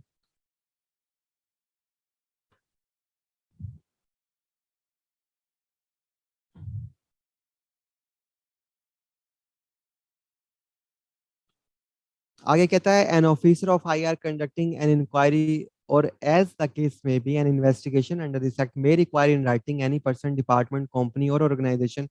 to furnish such information as it held by a person, department, company, organization which in the opinion of officer of IR is relevant to such audit, inquiry, investigation। फिर वो वही बात बार बार कर रहा है कि अगर किसी जगह पे कोई इंक्वायरी चल रही है, टैक्स की यानी इंक्वायरी की चल रही है, जो इंक्वायरी ऑफिसर है, जो उसकी जो sorry sorry for the interruption, जो उसका इंक्वायरी ऑफिसर है, जो भी इंक्वायरी कंडक्ट कर रहा है, अब वो किसी भी उससे एसोसिएटेड कंपनी से, जैसे किसान है तो उससे एसोसिएटेड कंपनी है, वो डीलर है किसी चीज का तो फौजी फर्टिलाइजर उसकी एसोसिएटेड कंपनी है, अकाउंट्स वो बैंक में मेंटेन करता है तो बैंकिंग कंपनी है, जायदाद उसने जो है डीएचए मिली हुई है तो वो उसकी एसोसिएटेड बॉडी है। तो वो ये समझता है कि जी मुझे ये अपने ऑडिट के लिए ये इंफॉर्मेशन चाहिए, तो वो रिक्वेस्ट कर सकता है, उन्हें कह सकता है, उनसे एक्वायर कर सकता है वो तमाम इंफॉर्मेशन जो उसे चाहिए उस इंक्वायरी को मुकम्मल करने के लिए।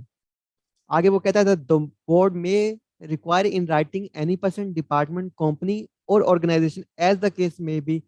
to provide any information or data held that person, department, company, organization which the opinion of the board is required for the purpose of formulation of policy of administrating the custom, sales tax, FED और income tax। अच्छा, यहाँ पे बात की गई थी inquiry officer की, वो ऑफिसर जो इंक्वायरी कंडक्ट कर रहा है, और यहाँ पे यानी इंक्वायरी ऑफिसर कोई भी जो है वो इंफॉर्मेशन एक्वायर करना चाहे तो उसे दी जाए। लेकिन यहाँ पे किसकी बात कर रहा है? बोर्ड की, यानी एफबीआर हेडक्वार्टर अगर कोई इंफॉर्मेशन किसी भी बॉडी से, चाहे वो कंपनी है, डिपार्टमेंट है, ऑर्गेनाइजेशन है या इंडिविजुअल है, कोई भी टैक्स पेयर है, उससे इंफॉर्मेशन एक्वायर करना चाहे, किस मकसद के लिए उसे, हमने पॉलिसी वगैरह बनानी होती है या हमने एनालाइज करना होता है कि पाकिस्तान में टैक्स एडमिनिस्ट्रेशन जो है वो स्ट्रांग हो, एक्सटेंड करे, एक्सपेंड करे, तो उसके लिए कोई भी custom, sales tax, income tax या फेडरल टैक्स लाज जो है वो उसे हमने चेंज करना है, तो उसके लिए हमें स्टैटिस्टिक्स चाहिए, डिफरेंट जो है वो फिगर्स चाहिए, तो हम डिफरेंट इदारों से जो बोर्ड जो है वो एक्वायर कर सकते हैं। अब यहाँ पे अगर सिर्फ ऑफिसर की बात करते हैं तो बोर्ड का जिक्र ना करते तो फिर जो है इस तरह की इंफॉर्मेशन लेने के लिए जो है वो फिर बोर्ड कैसे लेता। तो फिर जो है वो बस लॉ जो है वो ब्लैक एंड व्हाइट हर चीज क्लियर करता है, इसलिए उसने कहा फिर बोर्ड जो है वो ऑफिसर को कहता है, जो यानी एसी को किसी को कहता है, एसी इन्फॉर्मेशन लेके देता। तो इसलिए उन्होंने कहा कि ऑफिसर के पास अपनी पावर्स हैं, बोर्ड के पास भी पावर्स हैं। एवरी पर्सन, डिपार्टमेंट, कंपनी और organisation shall furnish the information requested by the board or the officer of sales tax under subsection 2 or 3 within the time specified in the notice issued by the board or as the case may be the officer of IR. वो यहाँ पे ये कहता है कि जब भी किसी से इंफॉर्मेशन मांगी जाए तो जो भी टाइम उसमें दिया गया हो, जी हमें 1 महीने के अंदर इंफॉर्मेशन प्रोवाइड करें, 15 दिन के अंदर प्रोवाइड करें, 2 दिन के अंदर प्रोवाइड करें, उस टाइम के अंदर अंदर उस पार्टी को चाहिए, उस बॉडी को चाहिए कि वो इन्फॉर्मेशन प्रोवाइड कर दे। ना कि हम किसी इदारे को लेटर लिखें और वो जी 1 साल बैठा रहे जी हाँ हम 1 साल बाद आपको इन्फॉर्मेशन दे सकते हैं, ऐसे नहीं। जितना टाइम हम स्पेसिफाई करेंगे, हम बताएंगे जी इतना टाइम के अंदर आपको इन्फॉर्मेशन देनी है, so you are the bound, आप बाउंड हैं हमारे ऑर्डर्स के कि आपको इतने टाइम के अंदर वो प्रोवाइड करनी है इन्फॉर्मेशन, आप अपनी मनमानी नहीं कर सकते। Search is under warrant 40 section where any officer of IR has reason to believe that any document or thing which is in his opinion may be useful for or relevant to any proceeding under this act are kept in any place, he may, after obtaining a warrant from the magistrate, enter the place and cause a search to be made at any time. The search made for in his presence under subsection 1 shall be carried out in accordance with the relevant provision of Criminal Procedure Code etc. यहाँ पे एक चीज हम highlight कर लेते हैं, यहाँ पे क्या कह रहा है, has reason to believe that any document or thing which is in his opinion may be useful or relevant any proceeding under this act are kept in any place. यहाँ पे एक चीज कह रहा है एनी प्लेस, यहाँ पे किसी,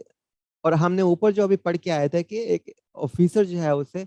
जो बिजनेस की हदूद है वहां पे जाके वो इंफॉर्मेशन कलेक्ट कर सकता है, authorise officer to have access to. अभी से आप देखें, मैंने आपको बताया था कि ऑथोराइज ऑफिसर जो है वो एक्सेस कर सकता है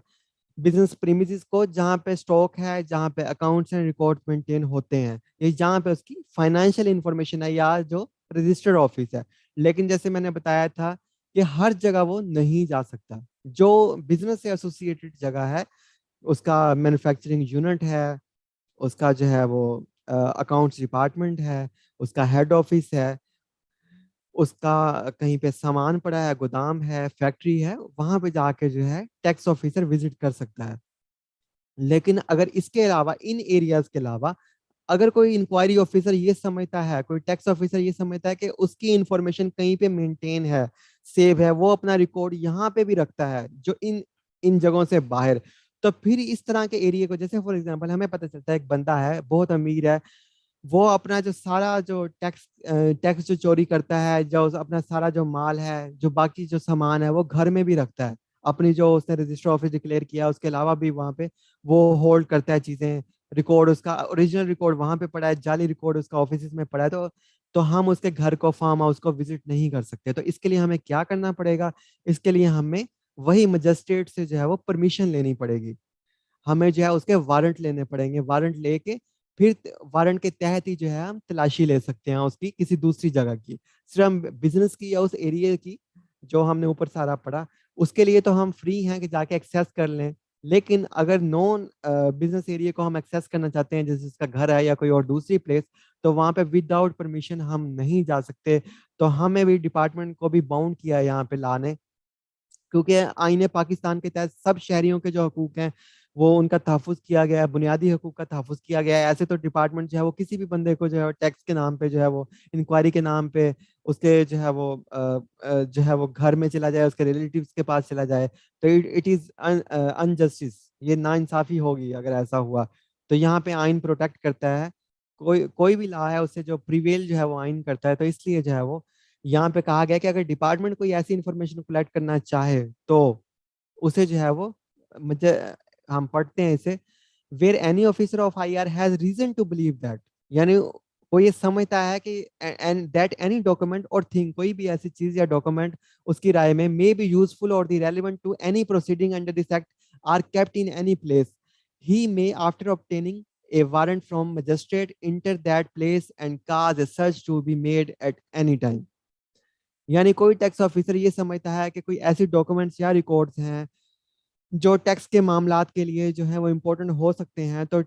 वो ऑफिसर क्या कर सकता है, किसी भी जगह को विजिट कर सकता है,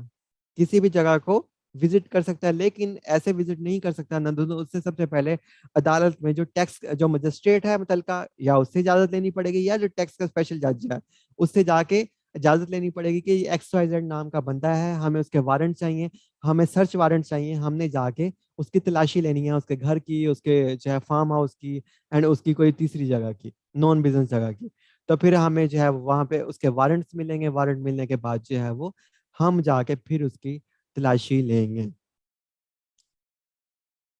आइन में जो है वो चार दीवारी का मुकद्दम और तहफ़्फ़ुज़ रखा गया है, तो इसलिए कोई भी फोर्स है, चाहे टैक्स फोर्स है, पुलिस फोर्स है, कोई भी दूसरी फोर्स है, उसे बिल्कुल परमिशन नहीं है कि वो किसी की जो है पर्सनल लाइफ में जो है वो जाके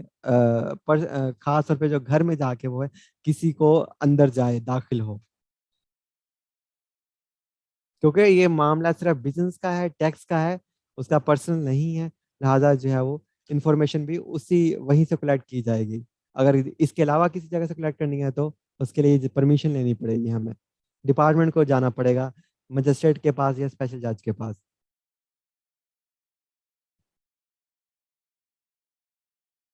अच्छा, पोस्ट 40B ये कहता है posting of IR officer subject to such condition and restriction as deemed fit to impose, the board may post officer of IR to the premises of registered person or class of such person to monitor production, sales of taxable goods and stock position। यहाँ पे वो 40B section में ये कह रहा है कि जो फेडरल बोर्ड है, एफबीआर जो है वो जहाँ पे बेहतर समझे वहां पे जो है इनलैंड रेवेन्यू ऑफिसर्स को पोस्ट कर सकता है, जहाँ पे वो ये समझता है कि यहाँ पे टैक्स फ्रॉड के चांसेस हैं, यहाँ पे हैवी जो है वो टैक्स फ्रॉड हो सकता है, तो वहां पे ठीक है उसे मॉनिटरिंग सिस्टम भी लगाए हुए हैं, वो भी लगा सकते हैं, नहीं तो वो फिजिकली किसी किसी ऑफिसर को वहां पे बाउंड कर सकता है। जैसे टोबैको कंपनीज हैं, अभी रिसेंटली जो शुगर प्रोडक्शन का सीजन था उसमें जो है वो पूरे पाकिस्तान की जितनी शुगर मिल्स थी वहां पे 24 घंटे अगर मशीनरी चलती है वहां पे, तो तीन तीन शिफ्ट्स में जो है वो तीन तीन ऑफिसर्स को बाउंड किया हुआ था, अपॉइंट किया हुआ था 4 4 महीने के लिए। तो पूरे पाकिस्तान में डिफरेंट इस तरह शुगर मिल्स को, इस तरह खास तौर पे सीमेंट एक बहुत बड़ा सेक्टर है, तो सीमेंट की जो फैक्ट्रीज है उनमें भी जो है वो टैक्स ऑफिसर्स को अपॉइंट किया जाता है, बाउंड किया जाता है। इसी तरह डिफरेंट जो बड़े मतलब बिजनेस जो है वो एरियाज है, जैसे खास तौर पे ये पेप्सी और कोक की जो फैक्ट्रीज हैं यहाँ पे भी टैक्स ऑफिसर्स को बाउंड किया जाता है, पोस्ट किया जाता है। वो यहाँ पे उनकी एक्टिविटीज देख रहे हैं, देखते हैं कि क्या ये प्रोडक्शन सही कर रहे हैं, मतलब बेसिकली उनका देखना होता है कि जो स्टॉक है वो सही मेंटेन कर रहे हैं, क्योंकि सारी हेरा फेरी स्टॉक में ही होती है, प्रोडक्शन 1 लाख की है और बताई जो है वो 50,000 की है, तो बॉटल्स की है, तो इस तरह नहीं, तो वो स्टॉक्स का, अकाउंट्स का सारा जो रिकॉर्ड है वो सारे का सारा जो टैक्स ऑफिसर है वो देख सकते हैं। तो यूजली जो है वो हर साल जो है इंस्पेक्टर्स को पूरे पाकिस्तान में जो है वो बाउंड किया जाता है,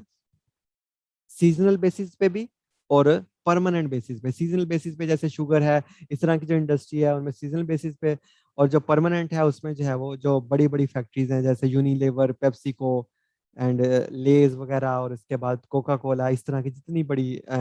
सीमेंट की फैक्ट्रीज है वहाँ पे परमानेंट जो है वो हमारी पूरी की पूरी टीम्स, बल्कि 9 9 10 10 इंस्पेक्टर्स और ऑफिसर, इनलैंड रेवेन्यू ऑफिसर्स की टीम्स वहाँ पे बैठी हुई हैं पूरा साल, और मुस्तकिल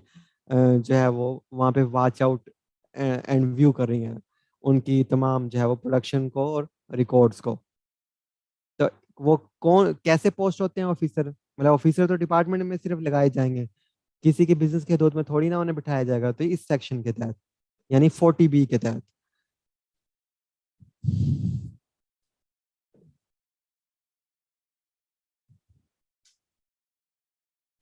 आगे वो कहता है 40C मॉनिटरिंग और ट्रैकिंग बाय इलेक्ट्रॉनिक और अदर मीन्स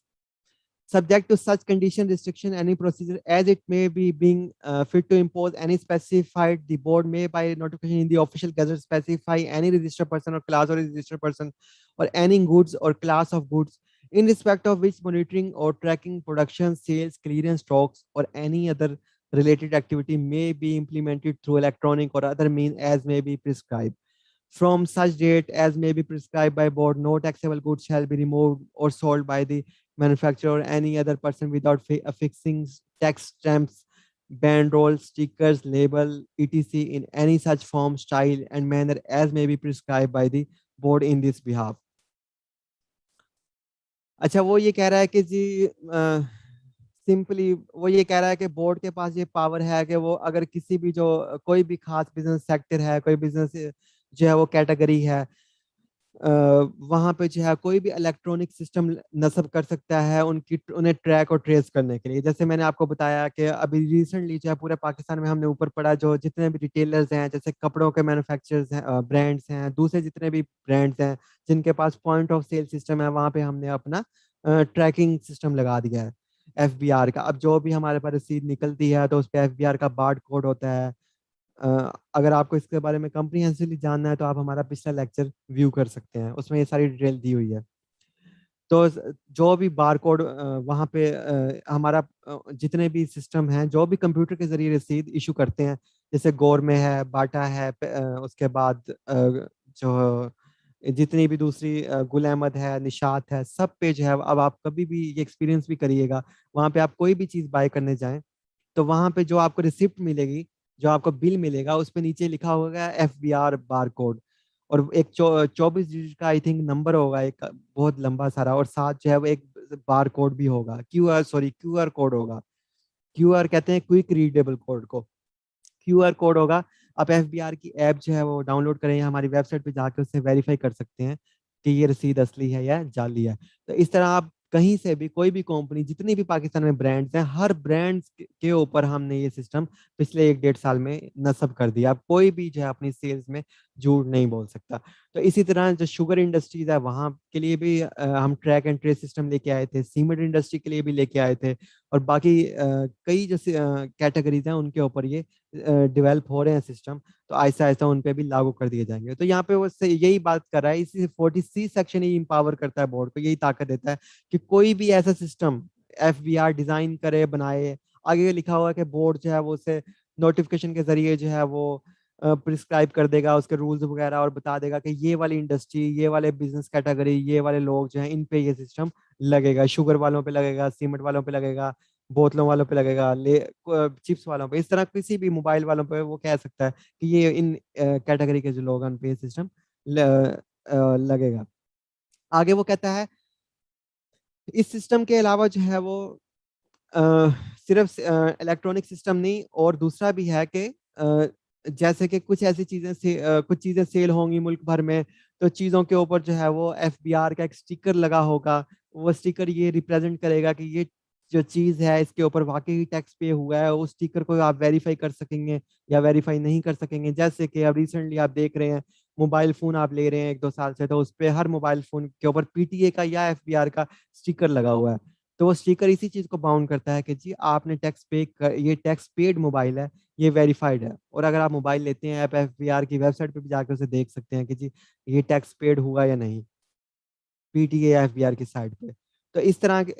और कल को जो एफबीआर, अभी वैसे ये हुआ नहीं है,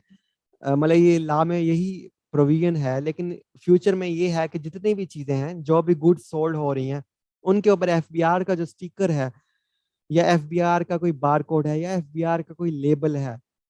वो फिक्स किया जाएगा उसकी वेरिफिकेशन के लिए। जी ये ओरिजिनल प्रोडक्ट है, ताकि इस पे टैक्स पे हुआ है। इससे हमें भी हिसाब रहेगा कि अगर इतने बार कोड इशू हुए हैं, इतनी प्रोडक्ट बिकी है मार्केट में और वो ओरिजिनली सारे फिक्स हुए हैं, तो एग्जैक्टली हमारे पास सेल्स का सही हिसाब आ जाएगा। कोई भी कंपनी सेल्स टैक्स हमसे छुपा नहीं सकती या नंबर ऑफ सेल्स हमसे छुपा नहीं सकती। अभी मैं रिसेंटली आपको बताता चलूं कि अब मैं नाम नहीं लेना चाहूंगा उस कंपनी को, लेकिन आप सब जानते हैं लाहौर की लाहौर बेस्ड कंपनी है, जो पाकिस्तान भर में उनकी बेकरीज भी हैं, और साथ उनकी जो है उनकी जो उनकी पेप्सी और कोका कोला के बाद सबसे मशहूर जो है बोतल भी उनकी है। तो मेरा दोस्त जो है वो उन्होंने 3-4 साल काम किया वहाँ पे एमकॉम के बाद। तो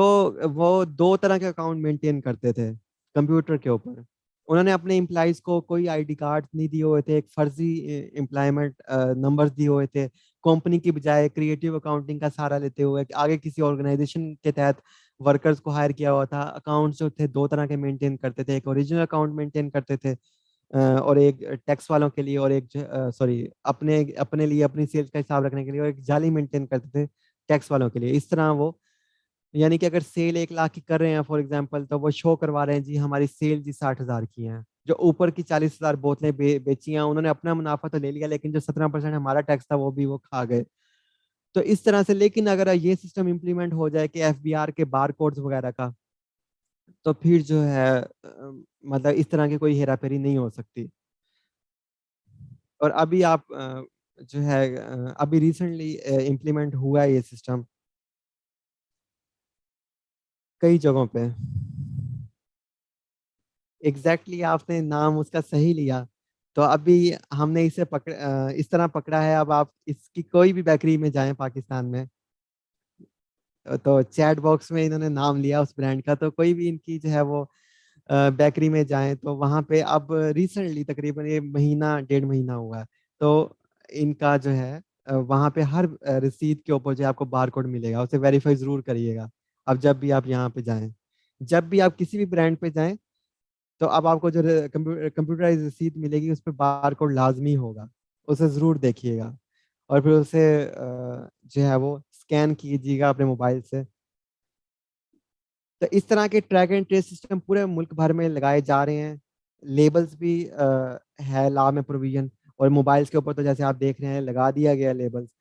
तो इस तरह डिफ मोबाइल के अलावा अब ये फ्यूचर में दूसरी जितनी भी इलेक्ट्रॉनिक्स की चीजें हैं, सब पे आपको ये देखने में मिलेगा। और फ्यूचर में हम डिजिटल इकोनॉमी की तरफ मूव कर रहे हैं। और डिजिटल इकोनॉमी हो ही उस टाइम हो सकती है कि जब हमारे पास सब डाटा हो, और डाटा भी सही हो, और हमारे पास सबकी सही इंफॉर्मेशन हो। वो उसी तरह आएगी जब रिकॉर्ड सही होगा, जब हम इस तरह के सिस्टम डेवलप करेंगे और उसके बाद वो इम्प्लीमेंट भी होंगे, तब फिर कोई भी किसी तरह से भाग नहीं सकता। Such tax stamps, banderole, stickers, label, barcode shall be acquired by registered person, referred to in subsection 2 from a licensee appointed by the board for the purpose against the price approved by the board, which shall include the cost of equipment installed by such license in the premises of the said registered person। जैसे मैंने आपको पहले भी जिक्र किया था, जब मैं ट्रेनिंग पे गया 2018 में, कि मुझे इस चीज में काफी इंटरेस्ट था कि जब मेरी ये जॉब हुई तो मैंने उनसे पूछा कि क्या ये इम्प्लीमेंट होते हैं, स्टिकर्स वगैरह लगते हैं। तो मुल्तान में था, वहाँ के चीफ थे या कमिश्नर थे, उन्होंने कहा नहीं इस तरह के तो कोई मतलब अभी तक नहीं है चीज। तो फिर मैं इस्लामाबाद में ट्रेनिंग पे गया तो उन्होंने मुझे बताया कि मैंने उनसे पूछा यही सवाल, ये वो यही पर्सन थे जिन्होंने ये मोबाइल फोन पे स्टिकर लगवाया। तो मैंने कहा सर ये क्यों इम्प्लीमेंट नहीं हो रहे? तो उन्होंने बताया कि बेटा बात यह है कि हम मतलब सरकारी तौर पे जो है हम जो अपनी प्रिंटिंग करवा सकते हैं वो प्रिंटिंग प्रेस ऑफ पाकिस्तान से ही करवा सकते हैं। तो कहीं और से प्रिंटिंग करवाते हैं तो फिर एक्सटर्नल लोगों को बहुत ज्यादा एतराज होता है कि जी एफबीआर के लोग इन्वॉल्व हैं, ऑफिसर इन्वॉल्व हैं। और अगर इस तरह के लेबल और स्टिकर प्रिंट करवाने हैं तो इस ये अरबों रुपए अरबों में जो है प्रिंट होंगे, नंबर्स में डिस्ट्रीब्यूट होंगे, और उसके बाद और जिसे ये ठेका मिलेगा अरबों रुपया वो मतलब कम आएगा, बाकी लोगों को एतराज होगा। तो इसी वजह प्रिंटिंग प्रेस जो है उसके उसकी इतनी कैपेसिटी नहीं है कि वो ये प्रिंट कर सके इतने वो जो अपनी चीजें हैं वही बड़ी मुश्किल से प्रिंट कर पाती है। तो बहुत पुरानी प्रेस है पाकिस्तान की, उसकी इतनी कैपेसिटी नहीं है ये वो, बल्कि सम टाइम प्रिंटिंग प्रेस के पास इतनी कैपेसिटी नहीं होती, वो आगे से प्रिंट करवाती है किसी प्राइवेट वेंडर से। तो फिर इसी वजह से ये प्रोविजन तो 5-7 साल से ला में आई हुई है, खासतौर पर स्टिकर्स वाली। लेकिन प्रिंटिंग ना होने की वजह से और किसी को आगे ना होने की वजह से अभी तक ये फिक्स नहीं हो सके सिवाय मोबाइल वाले स्टिकर्स के। और सेकंड बात जो है, यहाँ पे लिखा हुआ है कि एफबीआर अगर खुद प्रिंट ना भी करवाए तो आगे किसी को लाइसेंस देगा, मतलब लाइसेंस देगा डिफरेंट वेंडर्स को। वो जो वेंडर्स हैं वो ये स्टिकर्स प्रिंट करेंगे बार कोड के तहत, और उसके बाद फिर जो है वो उनसे कोई भी कंपनी जो है वो स्टिकर्स एक्वायर कर सकती है।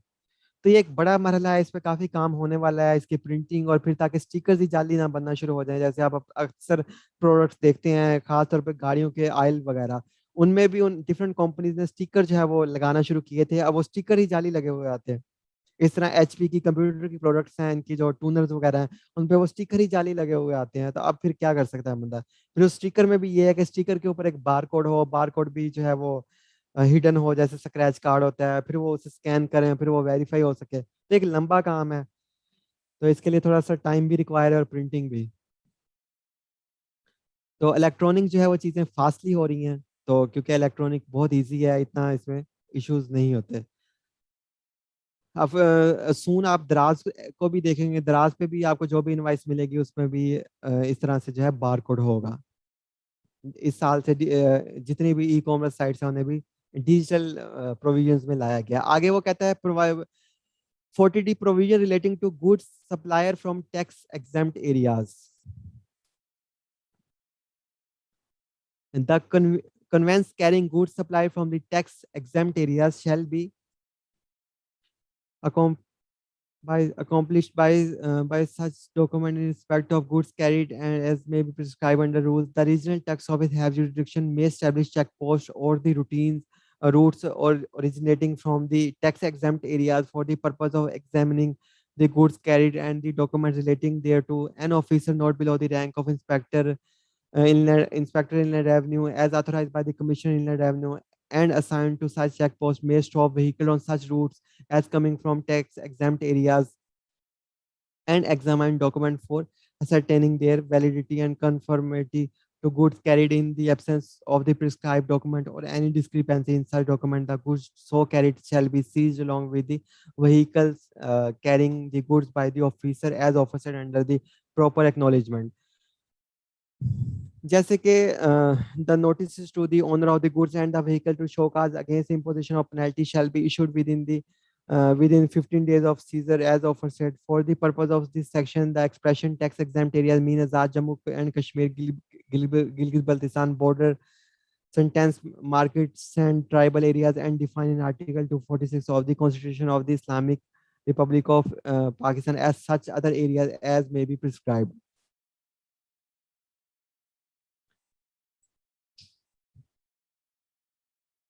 अच्छा, इस तरह से होता है कि हुकूमत जो है वो डिफरेंट जो एरियाज हैं उन्हें जो है उन एरियाज को टैक्स की एग्जेम्पशन देती है। जैसे खास तौर पे जो ट्राइबल एरियाज हैं, जैसे अभी गवादर वगैरह है, एक एग्जांपल के तौर पे जैसे गवादर वगैरह है, वहां पे हुकूमत ये कहती है कोई भी इंडस्ट्री लगाएगा तो उसे टैक्स में जो है वो इस्तिस्ना मिलेगी, उसे एग्जाम्प्ट मिलेगी। और अगर वहां पे कोई इंडस्ट्री लगाता है और वो बाहर एक्सपोर्ट कर देता है, मतलब मुल्क से बाहर भेज देता है, हुकूमत का मकसद है कि हमारे पास डॉलर्स आए, रेवेन्यू आए, कोई कंपनी बाहर की कंपनियां या पाकिस्तानी कंपनियां गवादर में जाके इंडस्ट्री लगाएं, ना कि लाहौर कराची में, बल्कि स्पेशली गवादर को प्रमोट करें, उसे डेवलप करें, तो वहाँ पे इंडस्ट्री लगाएं। और फिर वहां से चीजें, फॉर एग्जांपल वो कहती हैं कि आप एक्सपोर्ट कर दें, या वो चीजें एक्सपोर्ट नहीं करते तो वो अफगानिस्तान में हम भेजते हैं, तो अफगान अफगान बाहर उनसे हम टैक्स नहीं चार्ज करते, तो फ्री चली जाती हैं। या कश्मीर में चीजें चली जाती हैं तो वहां पे भी हम टैक्स सेल कश्मीर में। हाँ, अच्छा एक चीज मैं आपको बता दूं, जो हमारा ये टैक्स ला है ये पाकिस्तान पे अप्लाई होता है, तो कॉन्स्टिट्यूशनली आइन के मुताबिक जो है कश्मीर जो है वो हमारा जो है हमारा आईनी हिस्सा नहीं है, मतलब हमारा जो है हिस्सा नहीं है। कश्मीर के अलग सदर हैं, उनकी अलग असेंबली है, अलग सुप्रीम कोर्ट है, अलग जो है वो उनके वजीर आजम है। इस तरह गिलगित बल्तिस्तान है, वो भी आइन, और उन्हें पाकिस्तान का आईडी कार्ड इशू नहीं होता। और इसी तरह गिलगित वालों को भी आईडी कार्ड इशू नहीं होता, सिर्फ नाम मेंशन होता है, ले वो कश्मीर के एरिया से बिलोंग है, तो उन्हें आईनी जो हकूक भी इस तरह हासिल नहीं है। तो जो पर्सन हमारे तो इस तरह हम उनसे टैक्स भी चार्ज नहीं कर सकते और सेल टैक्स ला भी वहाँ पे अप्लाई नहीं होता। तो कोई जैसे वो हुकूमत ये कहती है कि आप इंडस्ट्री किसी टैक्स एग्जाम्प्ट एरिया में जैसे गवादर में फ्री जोन में लगाएं और बाहर एक्सपोर्ट करें, और बजाय हमें पता चलता है कि बजाय बाहर एक्सपोर्ट करने के वो चीज़ें तो पाकिस्तान में आ रही हैं, तो फिर उस कंपनी को जुर्माना हो सकता है। उसकी जो गाड़ियां हैं अगर वो कराची से गुजरती हैं, मुल्तान से गुजरती हैं, तो टैक्स के जो ऑफिसर हैं, कमिश्नर हैं, वो वहाँ पे चेक पोस्टें कायम कर सकते हैं कि जी ये इनका तो मकसद था, इन्हें तो ये इजाजत दी गई थी कि ये बाहर एक्सपोर्ट करें, ये तो यहाँ बेच रहे हैं। या फिर टैक्स एग्जाम्प्ट एरियाज हैं, कश्मीर वगैरह अफगानिस्तान चीजें जा रही हैं उनकी मदद के लिए, जो है वहाँ पे सेल्स टैक्स नहीं लिया जा रहा, मुल्क के अंदर सेल्स टैक्स लिया जा रहा है, तो उल्टा अफगानिस्तान जाने की बजाय फिर वापस आ जाती हैं, मुल्क पंजाब में आ जाती हैं, सिंध में चली जाती हैं। तो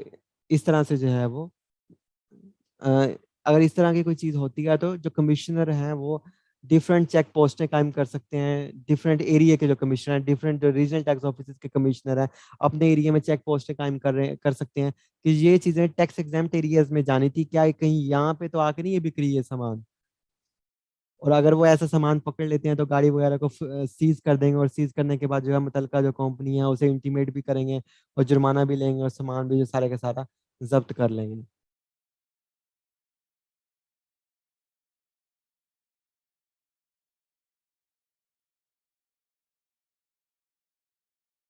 जैसे यहाँ पे लिखा हुआ है, इससे मुराद है कि जो टैक्स से एग्जेम्प्ट एरियाज हैं वो कौन से हैं? आजाद जम्मू एंड